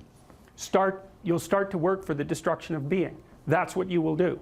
The alternative is to say, this terrible thing happened and somehow it's my fault. Well, at least that opens you up the pathway to doing something about it, and maybe it's actually the case. Maybe terrible things happen because you're just not who you should be. At least it's that's true to some degree, right? You know it. Because things happen to you all the time and you think, well, if I just would have played that game straight, and if I would have put this thing in order, that wouldn't have happened. It's like, okay, fine. What's the ultimate extent of that? Dostoevsky said at one point that every human being was not only responsible for everything that happened to him or her, but also simultaneously responsible for everything that happened to everyone else. Now, I would say it's almost a hallucinogenic idea, right? It's a transcendent idea, and it can go very wrong. Sometimes depressed people, for example, get hyper-responsible for what's happened and just crushes them. And so it's a mode of thinking that can produce its attendant pathologies. But there's something about it that's metaphysically true. The empirical viewpoint is in some sense that what you know as a consequence of sense data.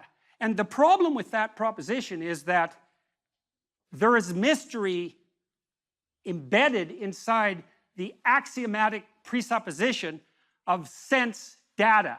So behavioral psychologists believe that animals, and they tried to model animal behavior using these a priori theory, the animal reacted reflexively to a stimulus. And so that's a deterministic machine hypothesis. And that always bothered me, partly because animals don't do that. So for example, if you train a rat to run down a maze, it'll learn how to run down the maze. And then if you bind the back legs of the rat, and you put its rear end on a wheeled chariot, it will propel itself through the maze on the wheels. And obviously it didn't learn that reflexively because there aren't that many wheeled rats. And they just don't have that kind of experience. And so the rat's perfectly capable of modifying what it learned in this hypothetically deterministic manner to react to an entirely different set of challenges and come up with exactly the same solution. There was an old behaviorist joke that under controlled laboratory conditions, an animal will do exactly what it damn well pleases. And I like that very much. And the problem with the behaviorist theory of stimulus response was the axiomatic presupposition that the stimulus was given. That you just look at the world and there's the stimulus right in front of you. That takes no effort, and you merely respond reflexively to it. And that's so wrong that it's almost incalculable, because it turns out that perceiving the world is so complex that in some real sense, not only do we not know how we do it, but it looks impossible. And part of the reason that it's impossible, and this is again why empiricism is an incomplete theoretical account of the genesis of knowledge, is that there are literally, or close enough to literally, an infinite number of ways to look at anything. And that's because everything is not only complex in and of itself, at the microcosmic level, almost beyond imagination, but that everything is also situated in a context, which is actually a determining element of the nature of the thing, and the context, expanded enough, actually takes everything into account. And so that makes perception a very weird phenomenon. For another reason, I was always amused, for example, when I traveled with my family when I was young, on our summer vacations, we used to do things like get out and look at the border between Canada and the United States. And that's a very weird thing to do, because you can actually do it, and you can step across it. And people treat that as if it's magic in some sense, because part of us knows that that border is not there, right? It's not a part of the objective world. And yet, it is, because there you are standing beside it. And then if you look at aerial views, you can see the farmers' fields end exactly where the border is. And so things like borders between countries inhabit this weird space between the objective and the subjective that's a magic space. And it actually turns out that almost everything we perceive has that degree of magicality about it. I've thought also about such things as people's proclivity to go to museums, maybe in Nashville, for example, or Memphis, to go look at Elvis Presley's guitar. And you think, well, what exactly are you looking at when you go look at Elvis Presley's guitar? Because first of all, it's a mass-produced guitar, and so why not just look at another guitar? And you think, well, that's not the same thing. It's like, well, why isn't it the same thing? Because it's not. And the reason is that the guitar is not merely something, and this is the thing you perceive, it's not merely something made up of the guitar atoms, let's say, and the guitar molecules. It's also an artifact that was embedded in a context across a period of time. And that embeddedness of that artifact is part of what you perceive when you see an artifact like a celebrity, something a celebrity owned, or the relic of a saint, let's say. And you can say, well, that's all an overlay on top of perception, and that would be fine, except that's wrong. There's no data, so to speak, that support that viewpoint. That's not how perception works. Perception is unbelievably complicated. So we see regularities of being, and some of those, impediments and affordances is the technical term, we tend to perceive as objects. But we also see the possibilities of being. But the problem with that is that the world of objects, potentially relevant objects, and the world of possibility is vast beyond our comprehension. And so then we have another problem that emerges as a consequence of that, which is a key and signal problem. And the fact that it has been solved precipitously and carelessly, hastily, is actually the reason for the culture war that's raging today. And that is that we have to prioritize our perceptions. We have to prioritize our perceptions to get access to the sense data that hypothetically informs us. We have to see the world through a system of value. And why would I say a system of value? Well, a system of value is a system of priorities, right? Because to value something is to make it more important than other things that it's being compared to. And why do you need a hierarchy of perceptual priority in order to see? And the answer is, well, you can't see everything at once. And so you can only see one thing at a time. And which thing? And the answer is the thing you think is most important to see at that moment. And then the question is, well, and this is the question, why is that the most important thing to see at the moment? So imagine, this is true in the auditory domain, in the tactile domain, all sensory domains. And you think that perception is a passive action and that we act upon the consequences of our perception, and this is just not true at all. There's no level of the analysis of perception neurophysiologically where you can separate action from perception. So for example, when you're looking at the world, although you don't know this, your eyes are moving back and forth very, very quickly. They have to move. If they stop moving for more than 1/10 of a second, you go blind because you saturate the neurons that you're using to perceive so intensely with the repetitive stimulation that they just shut down. And so at a micro level, your eyes are vibrating like mad, and then there are saccades above that are still unconscious, that are less rapid and wider. And then voluntarily, you have voluntary eye fields in the frontal cortex. You move your eyes voluntarily to point to what you want to see, and you do that because the center part of your vision is exceptionally high resolution. Each center vision foveal neuron is connected directly to 10,000 neurons in the primary visual cortex, and then each of those 10,000 is connected to another 10,000. It's very expensive neurophysiological real estate, and if all of your vision was as intensely high resolution as your fovea, which is a very small part of your retina, you'd have to have a brain like an alien. They use power to exploit those who are weak. That explains all economic relationships. You can apply the same lens to history. History is nothing but the power struggle between different claims to power. That is absolutely what people are being taught in our institutes of higher education. And it's unlikely that there's a doctrine that's more corrosive in relationship to the actual spirit upon which your country and the free West in general was founded.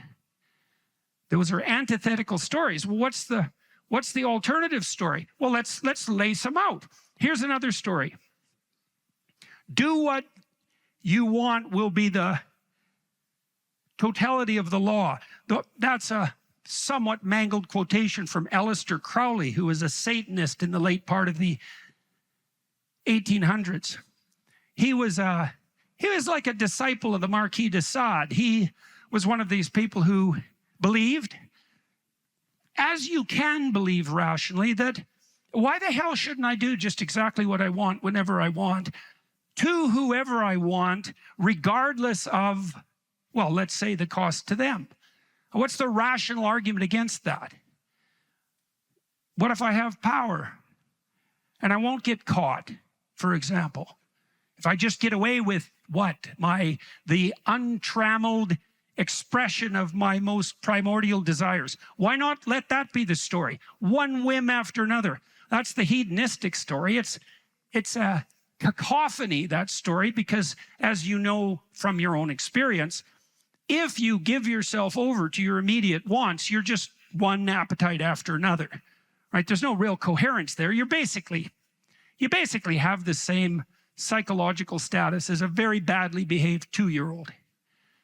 Well, 2-year-olds are like that. They don't have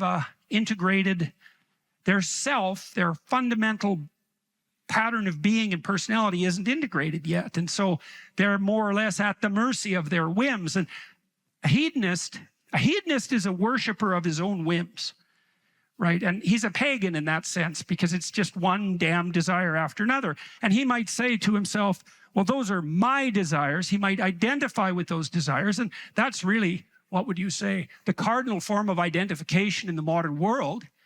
I identify with what my wants are, particularly sexual wants. That constitutes my identity. And anyone who gets in the way can go directly to hell. And that's a very pathological mode of being. And there's a variety of reasons for it, not least that it's exactly reflective of the same kind of immaturity that makes 2-year-olds entirely self-centered and driven by instinct. Now, you might say, well, what's wrong with that? You know, and 2-year-olds have their delightful element. You know, they're very enthusiastic. They're very spontaneous. They're kind of alive in a fiery way, but they're completely incapable of taking care of themselves. Right? And this isn't a hypothesis. You don't see roving bands of thriving 2-year-olds running through the forest organizing themselves.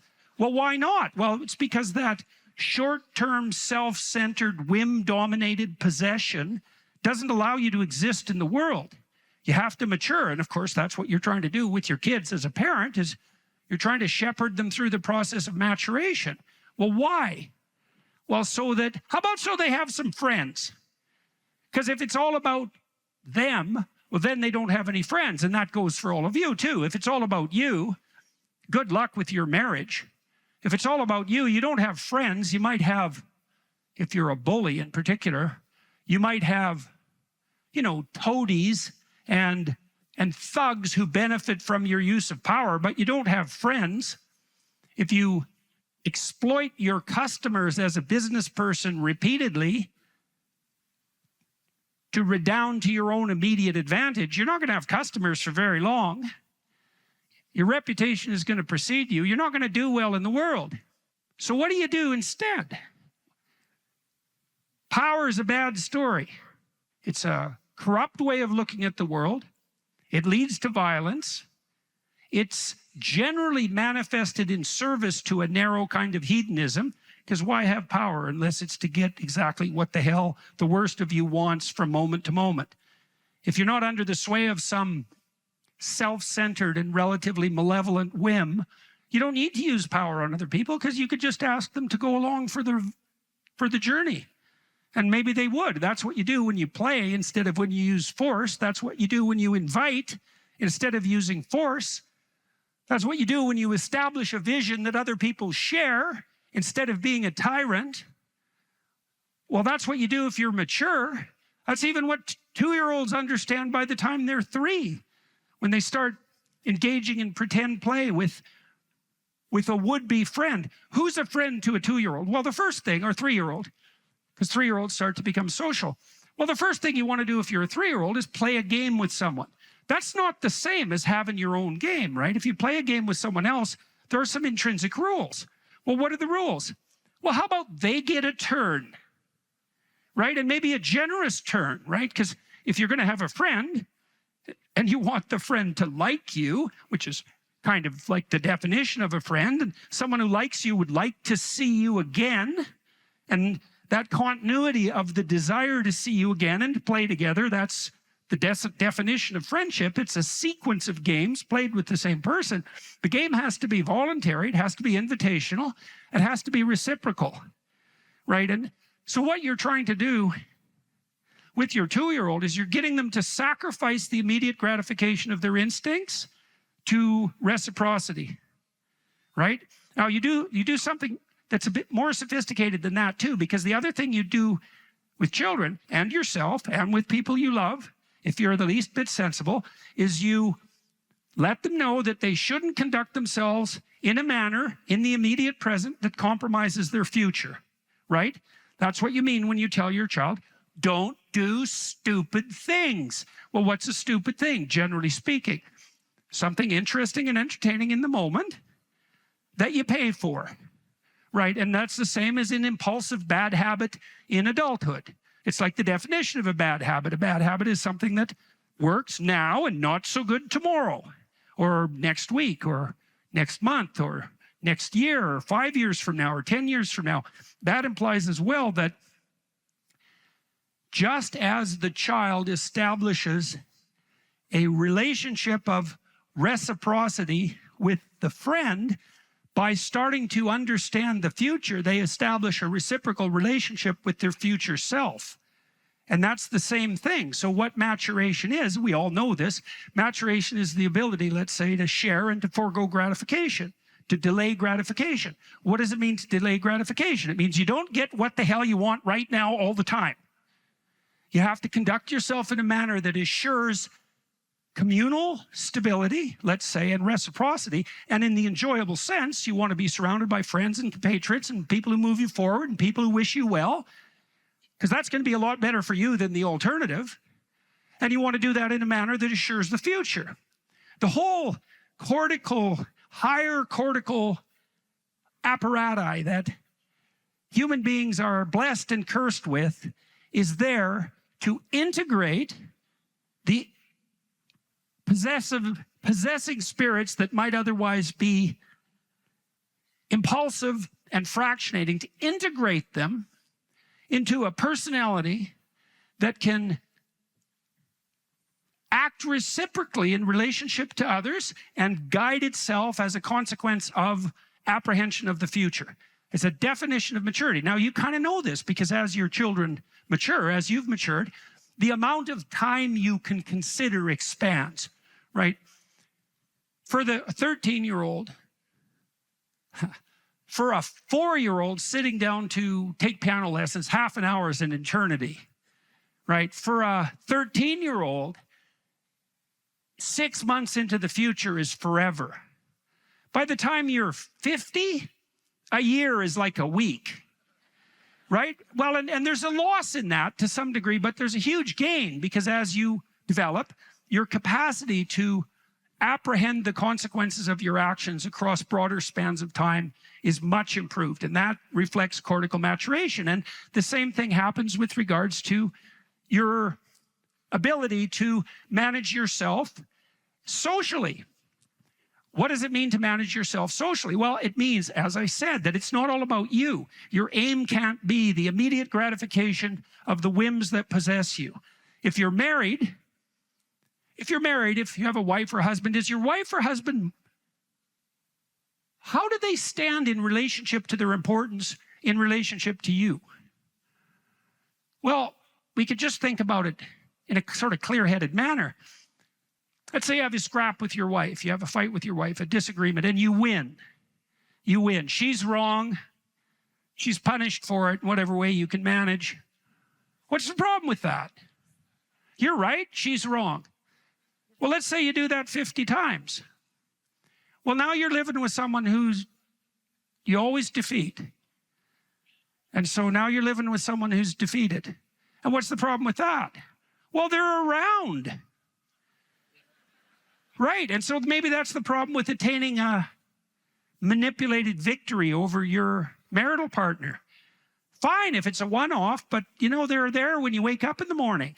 And so is the consequence of your, what? Self-centered, power-based maneuvering? Right? And maybe you're a victorious tyrant and she's a defeated slave. Well, that's not much of a victory there, buddy. Right? And the same applies to any reciprocal social relationship. You know, if you have any sense, if you think it through, you want to build up the people that are around you. Well, why? Well, because they're around you. And so if you made generous offerings to the social world and you improved the nexus of relationships that you were involved in, why wouldn't that be good for you? Now, you might think, well, there's only so much to go around, and if everyone else wins, I lose. But that's another story, and it's the story of power. And it's a very bad story, and it's not true. Because the truth of the matter is that there's more than enough for everyone to do, and your victory doesn't have to ever come at the cost of someone else's defeat. I shouldn't say ever. I mean, there are times when, you know, people are head-to-head, and the game that's being played isn't fair, and it's your victory or your defeat. But those are very pathological and unnecessary circumstances. And it would be better to do everything you can to ever avoid being in a situation like that. Situations like that arise when your relationships have deteriorated radically.